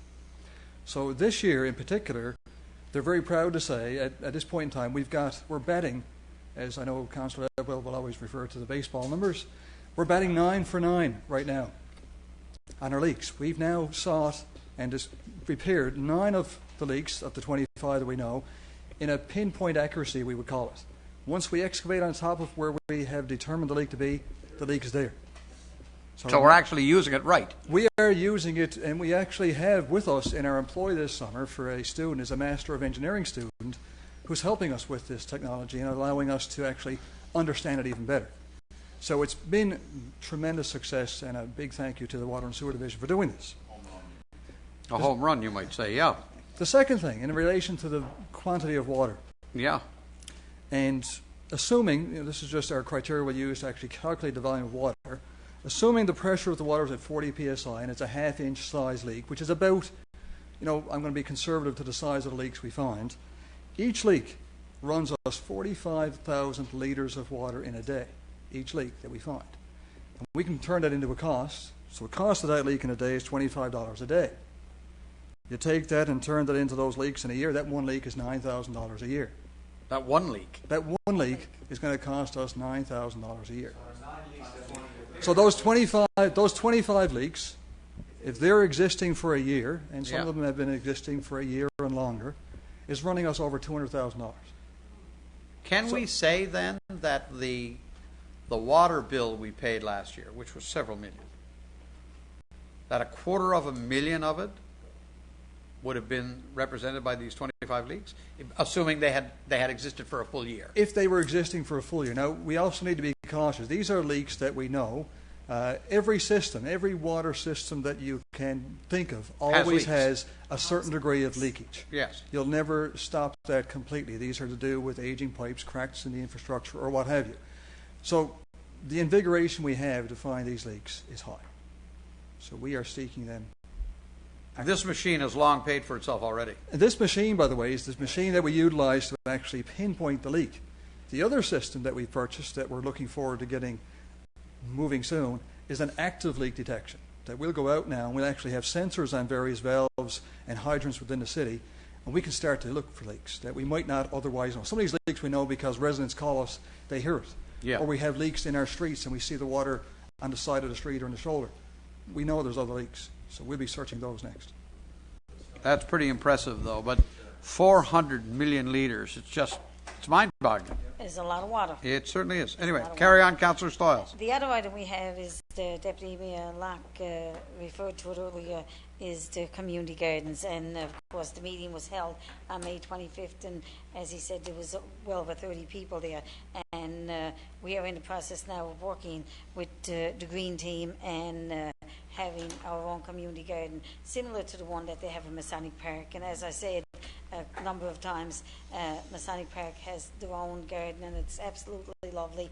They've grown some of the biggest pumpkins in the province and other vegetables and everything. I mean, there's people up there working them, 9-10 months of the year, and hopefully, especially people now who are buying condos, living in apartments, and they want to work in a community garden, hopefully this is going to be interesting to them and attractive to them, and we're looking to get a large group of people out. And if anybody is still interested that didn't attend the meeting, they can certainly contact our staff, because it's something we're looking at prolonging and doing. And I know Director Yevchek is certainly involved in it and has been a champion behind it. That's it for me, Your Worship. Okay, thank you. Let it grow. Thank you very much, Councillor Stiles. Moving on, Transportation Public Safety Committee report, Councillor Tessier. Just a brief agenda this evening. We're reminding our motorists that the children are going to be out of school soon, and they're going to be on our streets, in our parkways, and all kinds of areas, and hopefully enjoying warm, beautiful weather. And we're reminding motorists to be very, very mindful, because the children, especially in all of their excitement, will not be nearly as cautious for cars probably as the cars need to be for them. So let's try to make sure that everybody's very, very cognizant of that. Our park patrol is in place, and they're going to be monitoring the trails, the parks, and our city facilities throughout the summer months. Of course, during the summer, again, with warm weather comes sometimes behavior that we don't particularly want or encourage. So if anybody witnesses any incidents or if they have any concerns, they can call the city at 748-1000. That's a very easy number to remember, 748-1000. Old Placentia Road closures. During the play-on, which was June 11th to the 14th, a portion of Old Placentia Road was closed, and we want to extend a very heartfelt thank you to the residents and the businesses of Mount Pearl who ended up having to choose alternate routes to get to where they wanted to be during these days for the play-on tournament. Again, a heartfelt thanks. I know I saw on the play-on Facebook site somebody who lives right next to where it was happening, and she commented on how quickly it was cleaned up and the road was opened after it was over, and how impressed she was. So, but again, as a city, we want to thank everybody who suffered any inconvenience as a result of it, and appreciated their patience. Okay, I think thank this you will very be much. the time for me to speak to that Councillor issue. Stiles? Thank you, Your Worship. Where do I start? Plan. I'm certainly not one to not support sport in the city, but I certainly don't think it was the right place for such a tournament. Over the weekend, I received many calls. Saturday evening, I think I was 2.5, 3 hours on the phone talking to different churches in the city. One church, St. Peter's Parish, had 4 christenings on Saturday. Couldn't get into the church. Babies out had to walk right down Road Avenue. I mean, they were totally disgusted that the whole parking lot was full of people using the plan, and a lot of young people that had no respect for some of these people going to church, especially with small children and babies trying to get them christened. We tried to deal with it so that Sunday morning wouldn't be a problem, because Salvation Army Church also had a call from one of the people who attend the Salvation Army Church too, and they said, "Oh my God, we live next door to the church. Are we going to have the same problem tomorrow morning?" I said, "I hope not." I contacted our staff, and we did have Park Patrol and our municipal police there as well. But not only that, were those 2 churches and the residents here in the city totally disrupted by the play on hockey, which I still don't think should have happened, and closing our city streets and endangering some of our public. The business community. I was at several businesses on Friday evening and Saturday morning, and our Summit Centre parking lot was closed. We had our own security up there, and apparently they weren't allowed to park on the Summit Centre. Yet the private companies who owns the Glen Hill Plaza, they couldn't get a place on. There was one lady that worked at one of the businesses there, had parked in behind like she did every day, taking things in and out. She called our emergency number to try and get her car out to try and get home after she got off work at 6 o'clock in the evening. She couldn't reach anybody. She was on the phone for 20 minutes with our emergency number and couldn't reach anybody. She had to get a taxi home and come back 9 o'clock that night to get her car. True story. Other people with businesses and that said, Tulsa's time out normally has his poker tournament up there. Nobody came. He had to cancel his poker tournament. He said, "Nobody contacted me, Lucy. I'm telling you, I knew nothing about this. My parking lot is full again today. I was there Sunday afternoon getting ready for a fundraiser Sunday night for the Kinsmen, and they couldn't get on the lot. I had to drive around 4 or 5 times to bring the items in out of my car when I was going to try and organise the fundraiser. Besides that, the people at Kent's parking lot was blocked. Nobody in Kent's store, people were going and trying to get in and out, going down where the fire station is, and thank God I don't live on that street, because it would absolutely drive me nuts on Olympic Drive. it was so dangerous over there that if there was a real emergency, I don't know how the fire trucks would have gotten through. I know our police was out, and you could get by, but the traffic build-up and the lineups in that and the inconvenience to our residents, I certainly hope we don't do it again. I think it's a great organisation, and I certainly want to find out how much it costs the city, because I noticed in the agenda there this evening it said that our staff put an enormous amount of time in the plan, and I understand it's a private business, and I know driving up and down Old Placentia Road today is an awful lot of damage done to. Everything is cleaned up and it looks nice, but hardly any grass left up there at all. I mean, it's going to cost the city a lot of money to put it back the way it was, but there is places for that. They've had that mon over the past number of years, and no doubt it was a great place for it. Maybe we could put it in our business park where all the businesses are closed. Maybe there's lots of parking lots. It's not that I'm not supporting it, but I really don't think we should be closing down city streets to have an event like this and frustrating our residents, especially our churches, that Saturday evening and Sunday was more than put out. It's just absolutely ridiculous, and I, for one, never came here for a vote, and I hope if it ever something like this happens again in the city, I should come here to the table for a vote. I think it did. It didn't come here for a vote. Did it? Yes, it did. It was committee of the whole, and I voted against it. It never came to the public. Well, it never got voted on in committee of the whole. It never came to the Here, didn't public chamber. It was only in committee of the whole, and I think anything, I mean, a lot of residents said, if you got a young person, yes, you probably knew about it, but there was a lot of residents, a lot of people over in that area that are disabled and couldn't get up and down in their wheelchairs because of what was happening up there. Anyway, I just think it's the wrong place. I think if we're going to put it in the city, we need to put down our parking lots out of the way and not close any city streets. Your Worship. Is it? Councillor Aker? Yeah, no, I must admit I share Councillor Stoyle's concerns, but I don't see it from the point of view, let's shut this down. I see it as very practical criticism, very constructive criticism. And when you host an event for the first year, sometimes, together with there's hiccups, they're all valid points. They clearly are. But I do know that when we put measures in place Sunday morning, the issue at the Salvation Army as well as St. Peter's was greatly resolved. I was there Sunday morning, and the place is not going to be full that Sunday morning anyway, but the Park Patrol did a marvelous job. I sympathize and empathize with the businesses. I think it is a good location. We adopted a strategic plan, the city did, all of council did, which included sports tourism.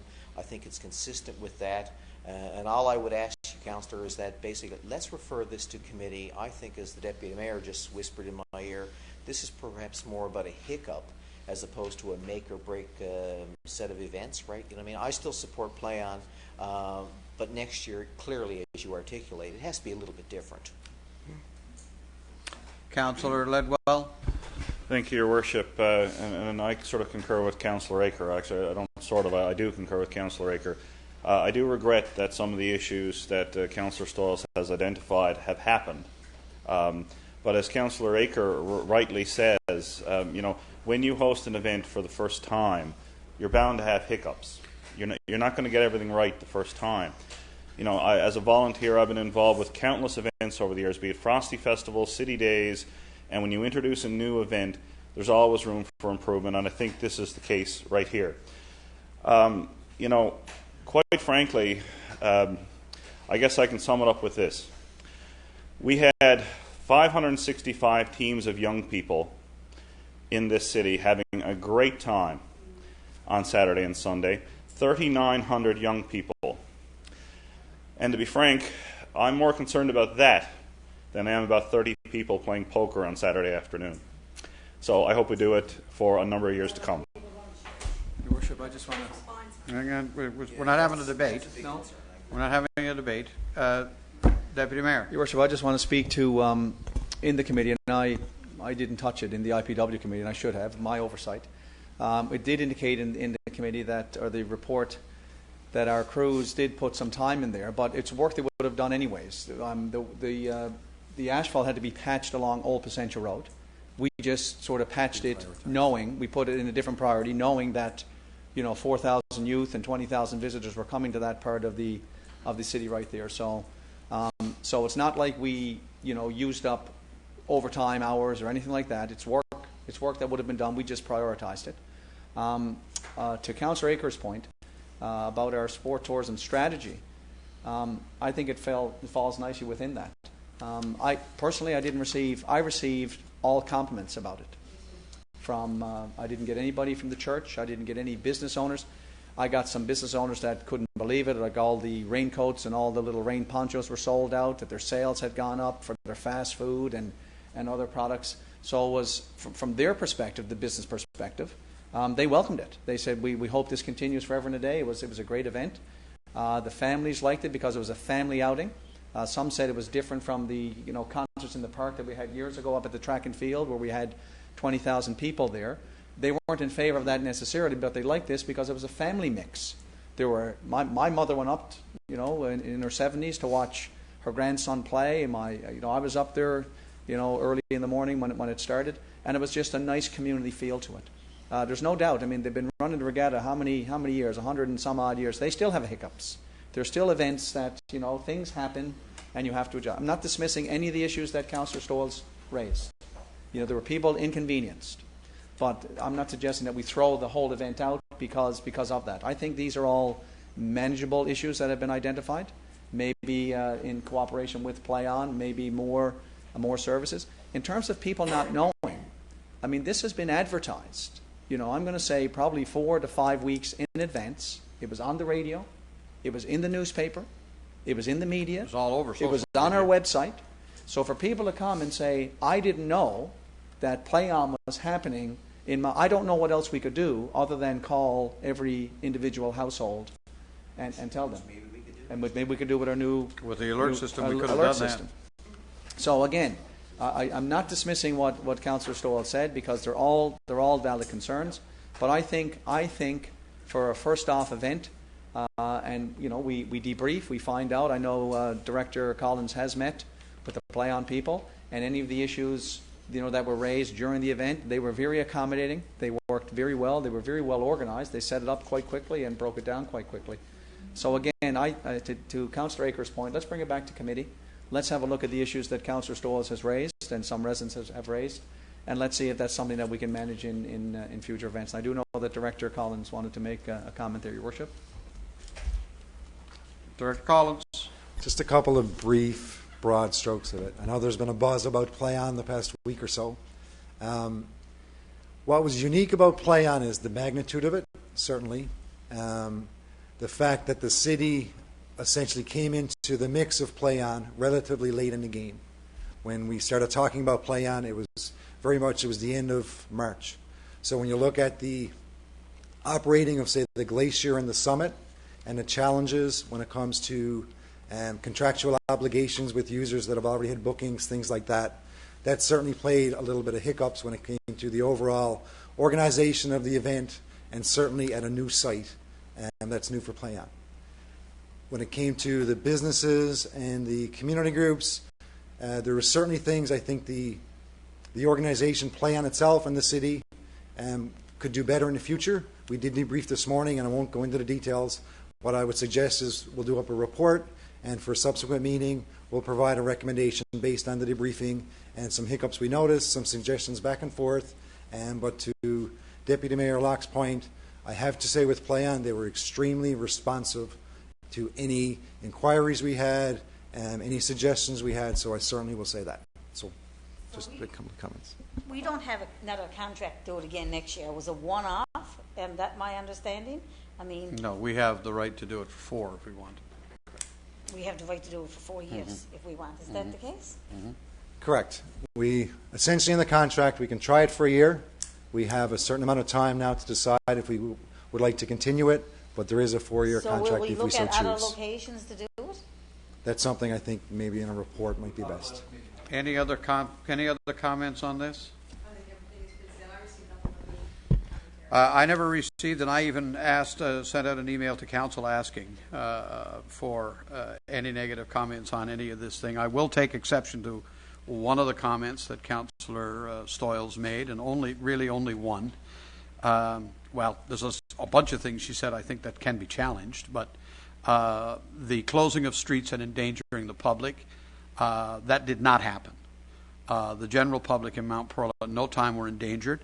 I drove Olympic Drive both in the morning, afternoon, and night of both days that it happened on Saturday and on Sunday. There was at no point that two vehicles could not pass.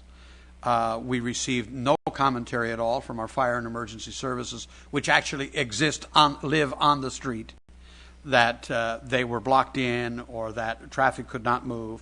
So I do take exception to that we endangered the public. I won't disagree that when it came to the churches, which I think was just a complete oversight, particularly Saturday evening at St. Peter's, that we missed that.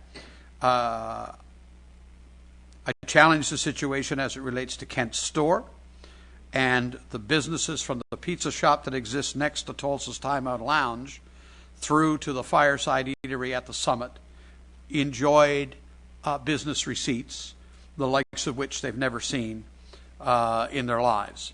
From the point of view of business, this was a hugely successful event.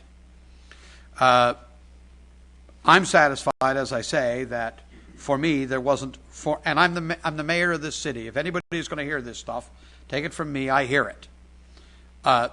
Not a single negative comment on this from anyone anywhere, not even during it, not even when we attended the Special Olympics barbecue held at the Reed Center right in the middle of this thing, where people themselves had to say, I had to park up at the glacier and walk down here because of what was going on. I do believe that there are improvements that can be made, not the least of which is that the glacier and the facility has to be a part of the process and not stand outside it.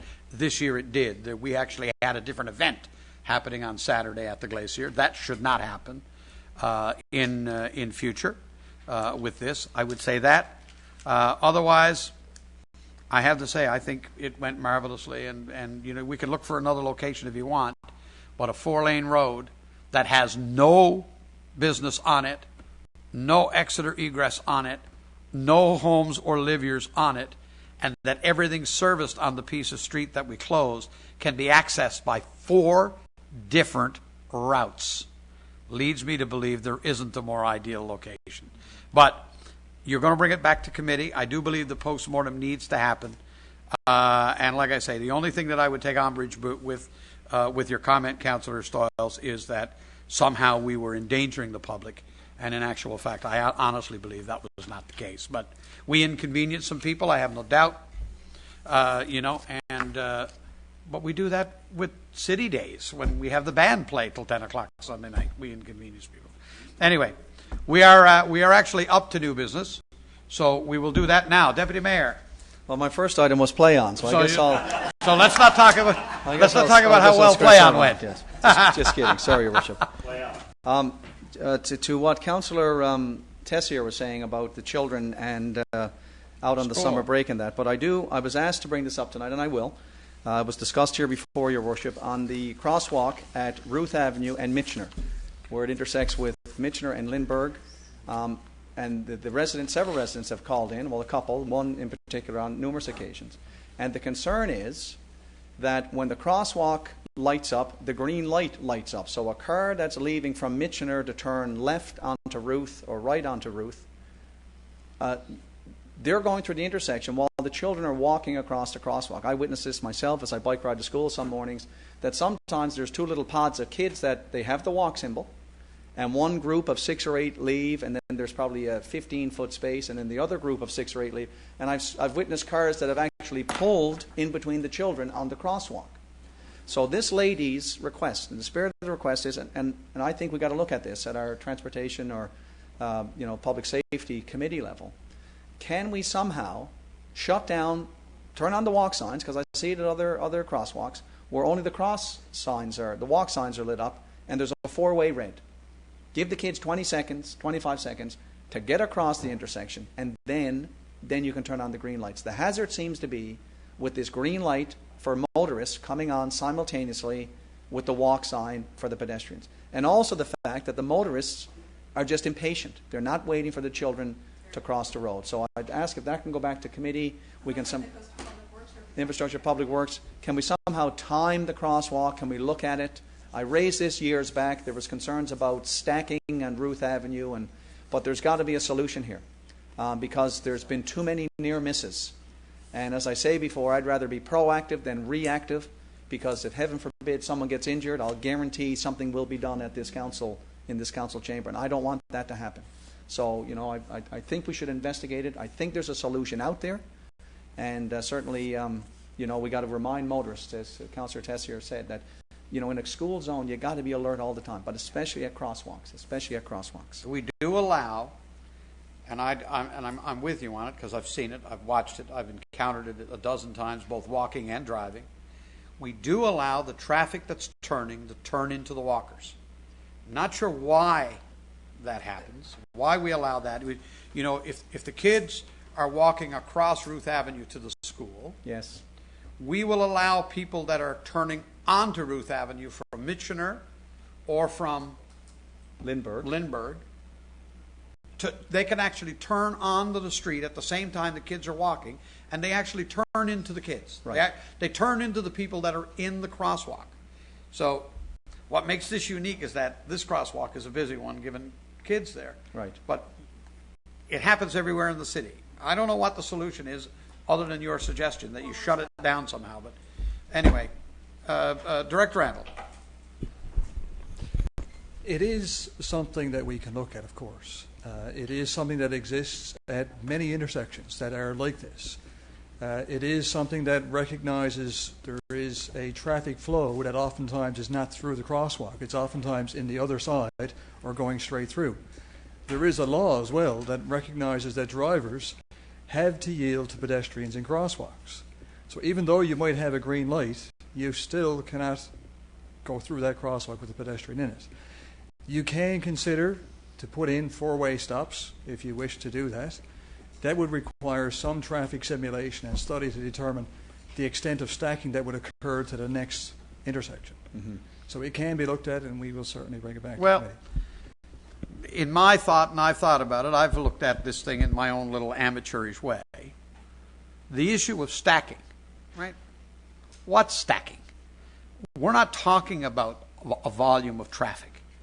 We're talking about the movement of a vehicle, right? So if you turned all the four lights red for 15 seconds, the amount of traffic that you would stack on Lindbergh would be 2 cars instead of 1.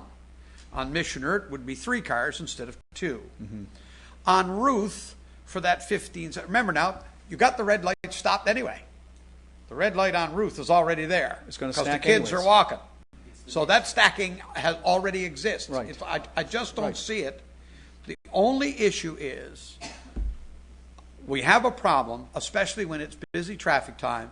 Kid sees walk, he's going to school. He steps on the sidewalk and he goes, and driver sees turn right.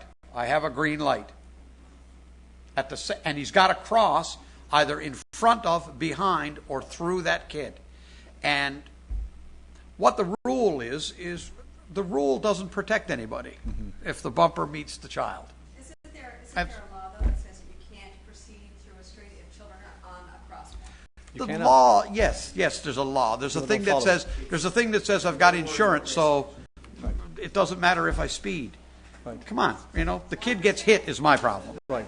And another thing, Your Worship, that I find useful is, and I don't know if we can put in, Director Antle, one of those crosswalks where they have an actual countdown.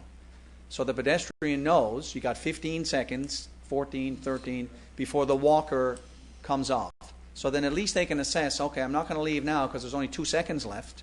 But right now it's a little too hazardous. So if I can bring that back to committee, There has to be a way to improve signalization on a crosswalk of this type. Right. I guess that's the challenge. Yeah. Find one. Right. And Councillor Tessier said, let's shoot for September. School is Yeah. out in a couple of weeks, so that'll give us the summer to look at it. Perfect. Next on, Your Worship, is a good news story.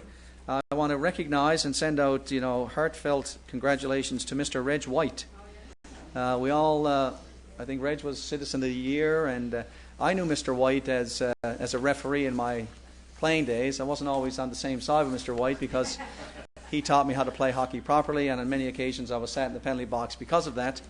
But Mr. White was a long-time volunteer with the Mount Pearl Minor Hockey, and in this case he won a National Volunteer of the Year honor for Habitat for Humanity. So he's been with Habitat for Humanity, Newfoundland and Labrador, for 17 years.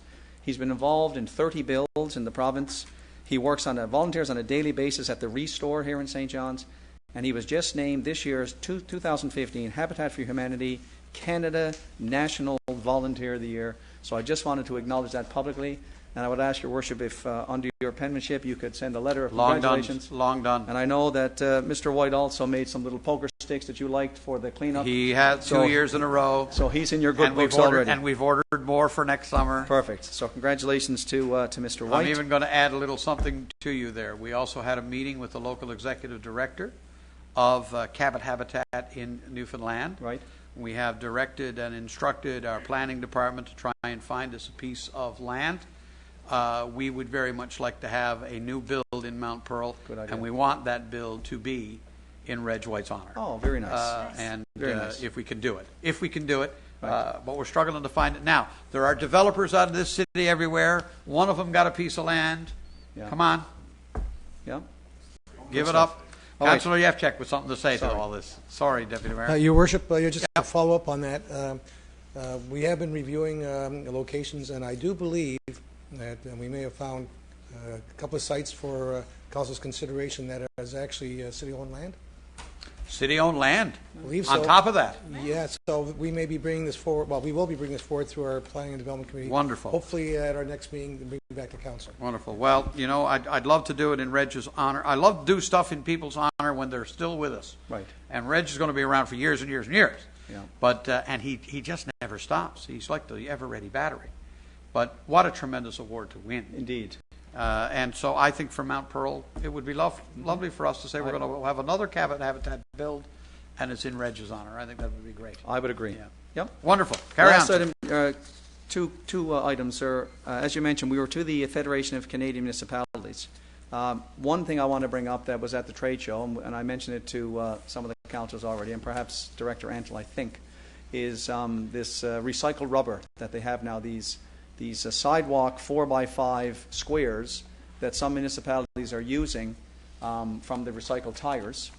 New product, which stands, salt and plowing and all this sort of stuff. And even some municipalities, they're putting their piping in that under their sidewalks because you just remove these pads instead of tearing up your concrete. So I throw it out there again. We'll have a look at that at Committee Director Antle just to see about the cost-benefit analysis. But the other thing, one of the sessions that I went to was on urban forests, and Councillor Aker touched on this earlier with the request to purchase some of the green space or open space up in our business park there. And there were two presenters, one from Vancouver, and the other was from Oakville, Ontario. And it was all about urban forests and the green ability. I know in Vancouver, for example, they have a project in place where they assess and constantly monitor what they call their tree canopy. And the target or the gold star achievement is a 40% canopy. And as I was listening to this, I'm not sure that we have anything like that here in the city. But one of the speakers, this is what stuck in my mind when he was saying this, he said, you have to treat your community as a city within a park. And wasn't that something that we had on our sign We for still years? do. Welcome to Mount Pearl, the city within the park. So I just wanted to bring this up. They also mentioned that you should treat your trees and your vegetation as part of your infrastructure. It's your green infrastructure. Then we had the mayor speak from Oakville, Ontario, and they've undertaken an aggressive tree planting program. And this is what triggered this thought here as Councillor Aker asked the question about why we're willing to give up this space. In some communities, as a developer comes in, and I thought about the developments that we've done in the city, that we've seen over the past, and I know there's a different mindset that's in the minds of developers right now. For example, we met with the developers of the Galway development, and they're practicing what they call the new urbanism, the new urban growth and the new approach to development. But in some municipalities, for example, so let's take this request in the Donovan's Business Park. If they are going to cut down 2% of the city's canopy, they are required to provide 2% of the city's canopy somewhere else. Put it back. They'll put it back in our open space. So they assess or they calculate how much of the canopy is going to be impacted by a particular development. And I think back to the development now, because we just rezoned a new rural piece of land up on Wyatt Boulevard, which is all forested. So ultimately, that forest is going to be removed. The development up on the north side of Black Marsh Road. I guess the question for us is, how do we determine what our forest canopy is? I don't know. How did they do it in Vancouver From or satellite Oakville or imagery? whatever? They do it through satellite imagery? Is that how we'd have to during do it? the spring blooms, and Councillor, Right. sorry, Director Yevchek. See, we're all doing it. Mr. Yevchek, what's the percentage of forest canopy in our city? At this point, I could not advise you on that, Your Worship, but it can be done if council wants to know the percentage. It's a matter of, as someone mentioned, satellite imagery in the summertime when you have the trees, totally in foliage. You can actually measure through GIS the amount of canopy you have versus the amount of land base you have. So it can be done. So There's a part of me wants to do that. Well, I mean, we got 70 kilometers of what, the mayor's big step out walk that we had. I mean, You walked through forests, right? We walked through forests, and we're a city within a park. But as I say, when you see the developments that are ongoing, you see the forests that are being cut down, because the traditional approach to development, as you know, was come in. I remember when they developed Powers Pond as a kid. We used to hike into Powers Pond with our fishing poles and our skates and hockey sticks. We'd go on the train tracks and you'd have to hike in. And I remember as a young person when they absolutely raised everything. They cut every tree down. Mm-hmm. Then they put in the roads. Then they put in the building lots. Then they truck in the soil. Then they replant the trees. But now the new approach, and this is what they're using in Galway, they're only removing the required trees. Mm. So I'd like the city to take on, given our green initiative, and we brought this green lens in over the past number of years, to actually adopt a similar approach. But some of the points here, I just got some of the notes here, Your Worship, that I just wanted to highlight, because they were fascinating to me. When the mayor of Oakville got on, they spend $500,000 a year on tree planting. So that's a line in their budget. And it was contentious at first, but the entire council got elected on this. And they started in the early 2000s. And since that time, this is all quantified. They have cleaner air. Their air is now much cleaner in Oakville. And we all have heard about that, the role the trees played. The mortality rates have dropped in Oakville. They now have the lowest mortality rates in Ontario. The longevity has increased. Oakville now has the longest life expectancy of any community in Ontario. They are now the safest community for the past 7 years. And they're saying it's all because they planted trees. Their crime went down. They have more jobs and economic growth. And in their interviews with the companies, they were attracted to Oakville because of the livability and because of the greenness and the emphasis on trees. The other thing that I found interesting, the stats show and research shows that within 3 minutes, when you walk into a forest, within 3 minutes, your blood pressure and your heart rate markedly decreases. And the presenter said, we've also shown that you guys who have been looking at this screen for the last minute of trees, your blood pressure and your heart rate has gone down just by looking at the pictures of the trees. So I reflected on this, and I'm thinking about all the development and the changes, and we're promoting development, but we can't forget one of our key assets, and that's our green open space. So I throw it out there I put it back to our planning committee and Chair Councillor Ledwell to have a look at this, and I'd like to see us do something to protect the canopy that we have right now. And I like the idea of, if a developer is going to remove a certain percentage, well, somehow they have to provide that certain percentage of green space back. I bet you our forest canopy in Mount Pearl is substantial. I'd like to know what it is. I don't doubt it, but my concern is, as we continue to develop, are we reducing it to this point that we're cutting down the trees? Absolutely. Yeah. That's a good exercise. Good exercise. Mr. Yevchek, before we move on. Not to belabor the new business portion, but I think in terms of development, I think council also has to look at it in terms of a temporal fashion, in terms of time.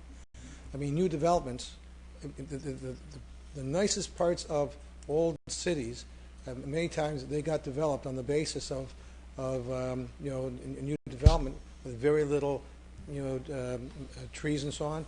But the replanting, as you were mentioning, Deputy Mayor, over time it gets regenerated, and those are the areas that become the very attractive areas, as you mentioned, right? Right. So there's a bit of give and take, in our kind of environment. It's very hard to save a lot of trees as you develop, because, as you know, they have very short root structures, very shallow root structures, and they tend to be very spindly. And once you cut down a row in an area, they keep on falling over. So there needs to be creative thinking in terms of how we regenerate these areas of new subdivisions.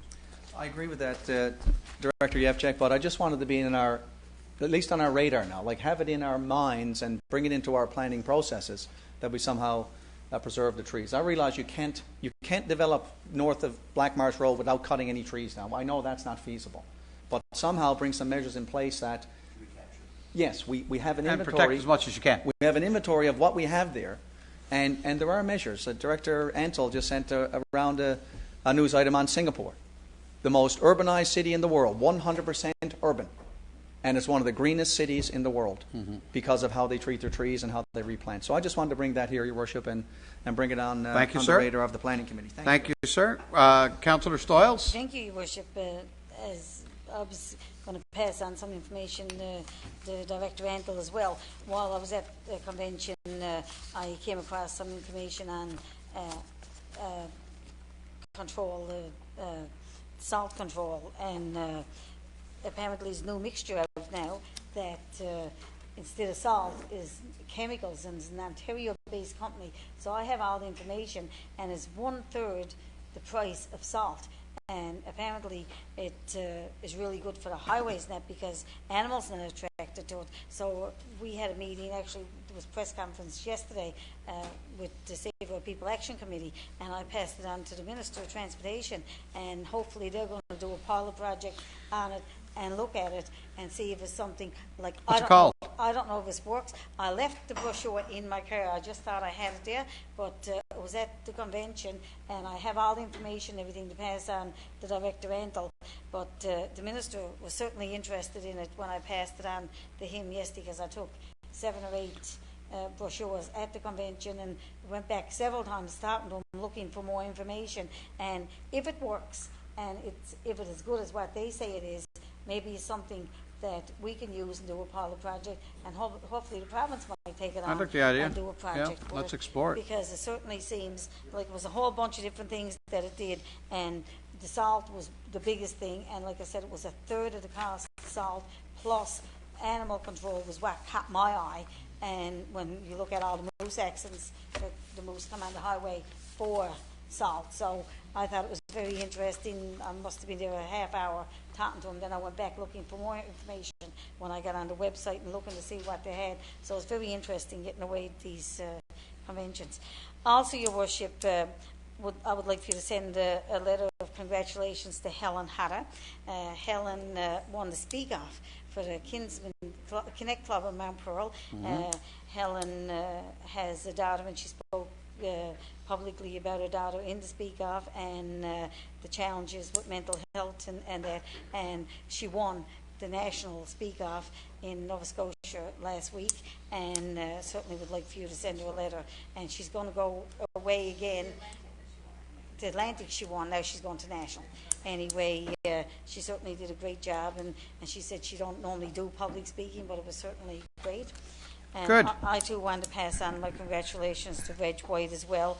I know Reg puts a lot of time into the community, and especially with Cabra Habitat. I think every bill that was on the go in Mount Pearl, he was involved in them, and he's a fixture down at the store.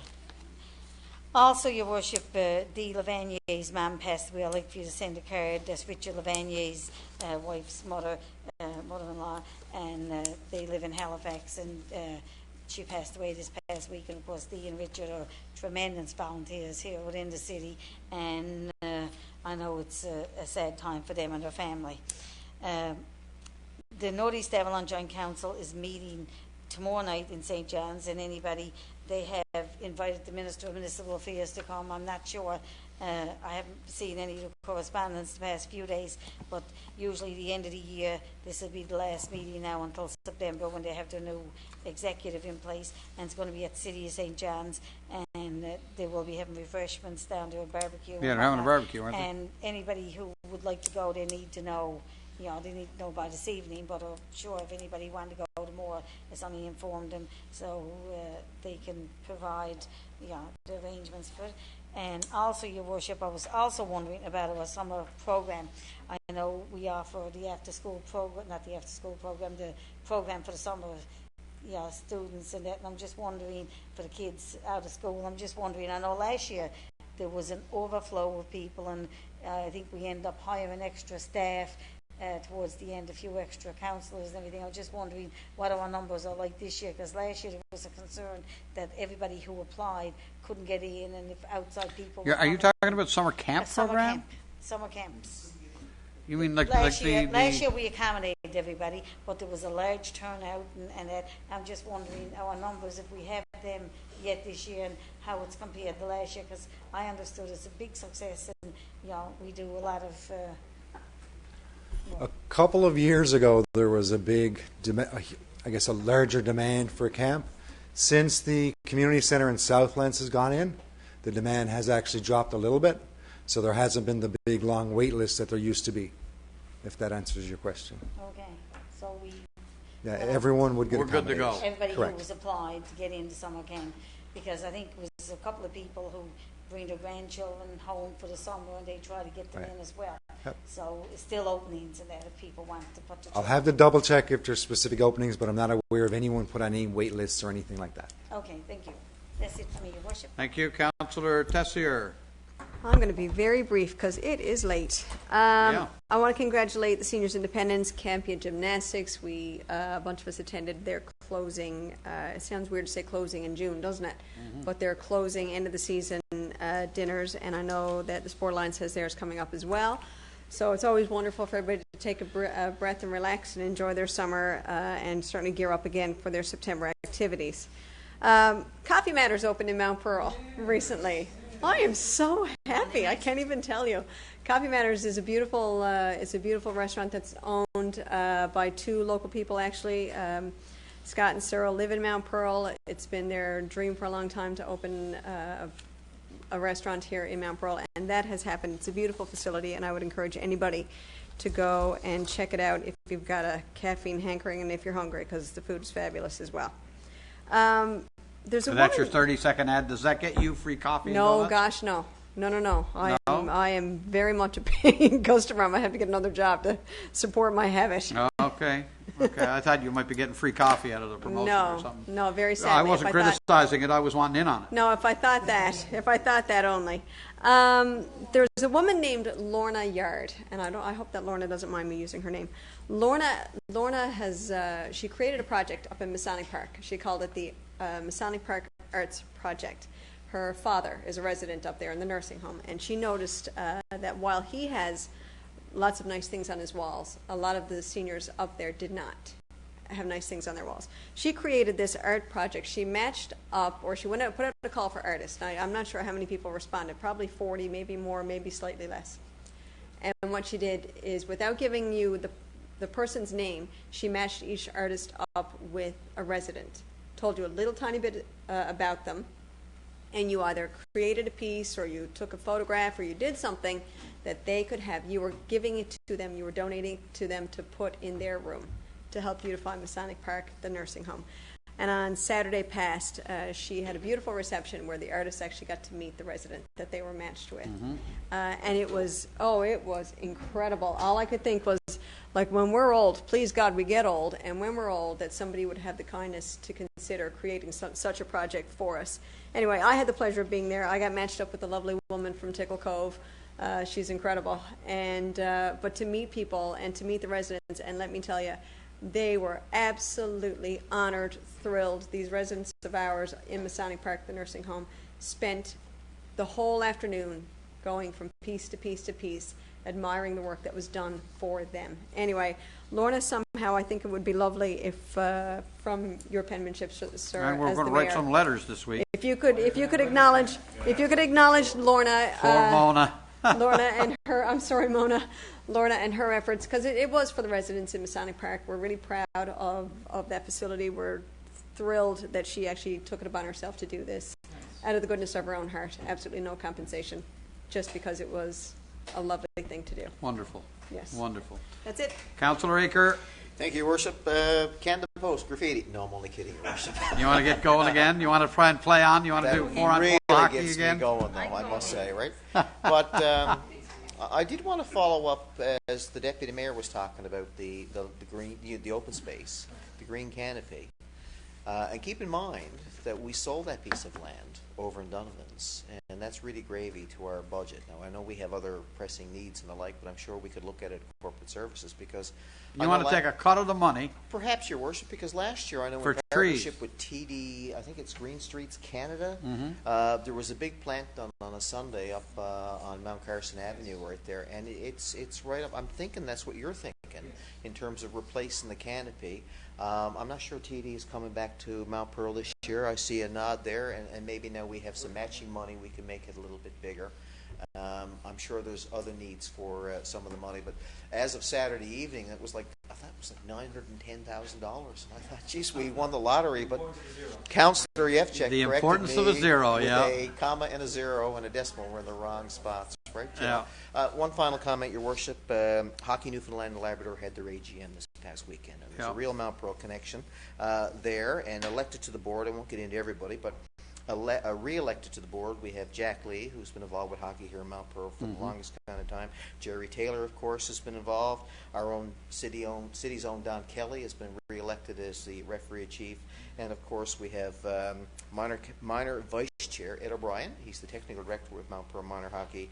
And, of course, Jerry Evans continues until Jack steps down, continues. Jerry Evans from Mount Pearl continues to be the past president. So, Your Worship, congratulations to all.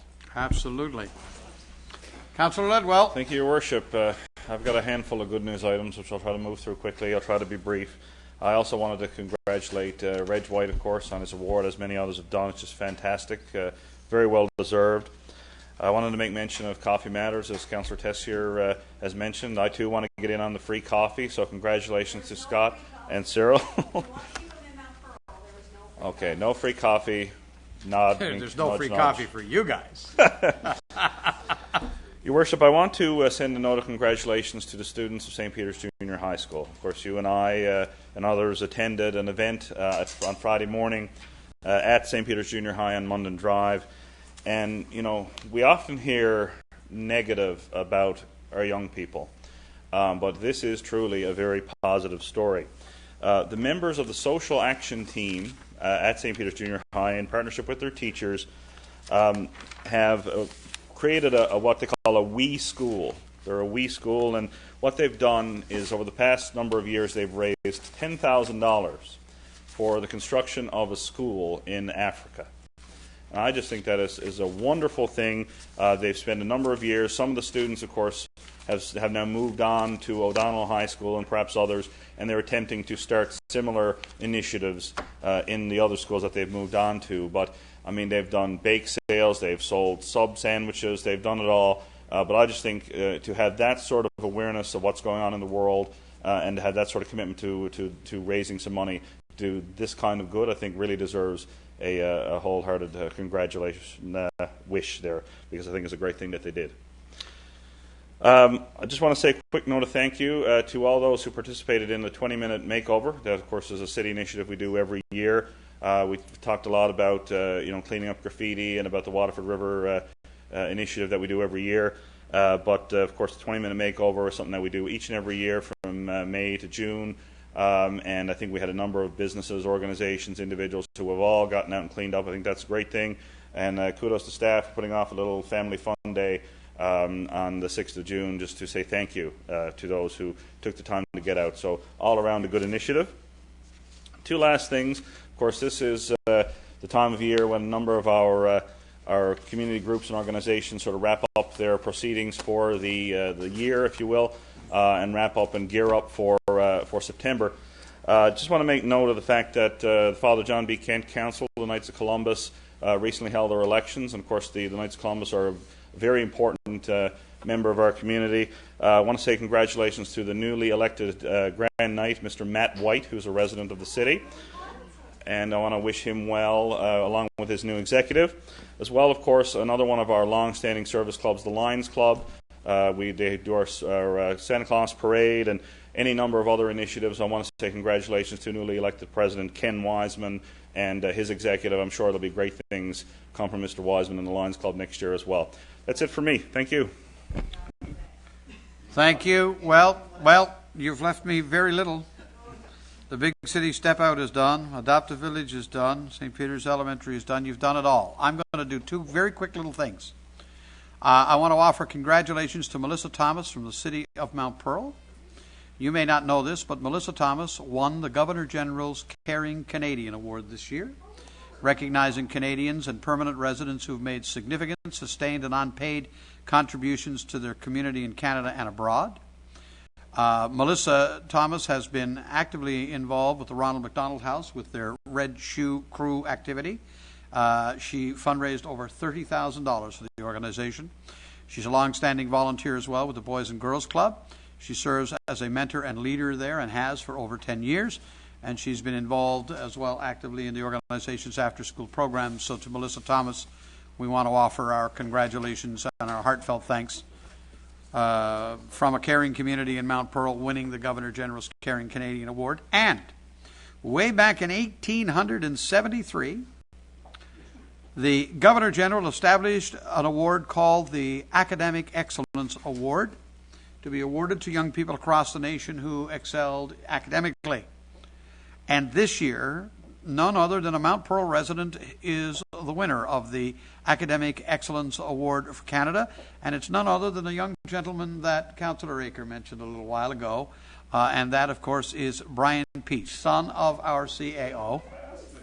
And he was awarded this award on May 29, 2015. Brian received the Bachelor of Engineering degree, mechanical engineering. He must love pipes too, like Jerry Antle. And, of course, he got his degree from Memorial University, and he convocated in May. His impressive 96% overall average during his 5 years of study at MUN was the highest of all students graduating from Memorial University in May of 2015. Now, see, Jerry Antle never, ever hit marks like that when he was... It earned Brian the Governor General's Academic Medal. As an engineering student, his academic performance also earned him the Professional Engineers and Geoscientists Newfoundland and Labrador Award for Excellence as well. Congratulations to Melissa Thomas, and congratulations to Brian Peach. Outstanding. Outstanding. There's so much to be said. We're saying no more. Motion to adjourn. Moved by Councillor Ledwell. We stand adjourned. Thank you, everybody.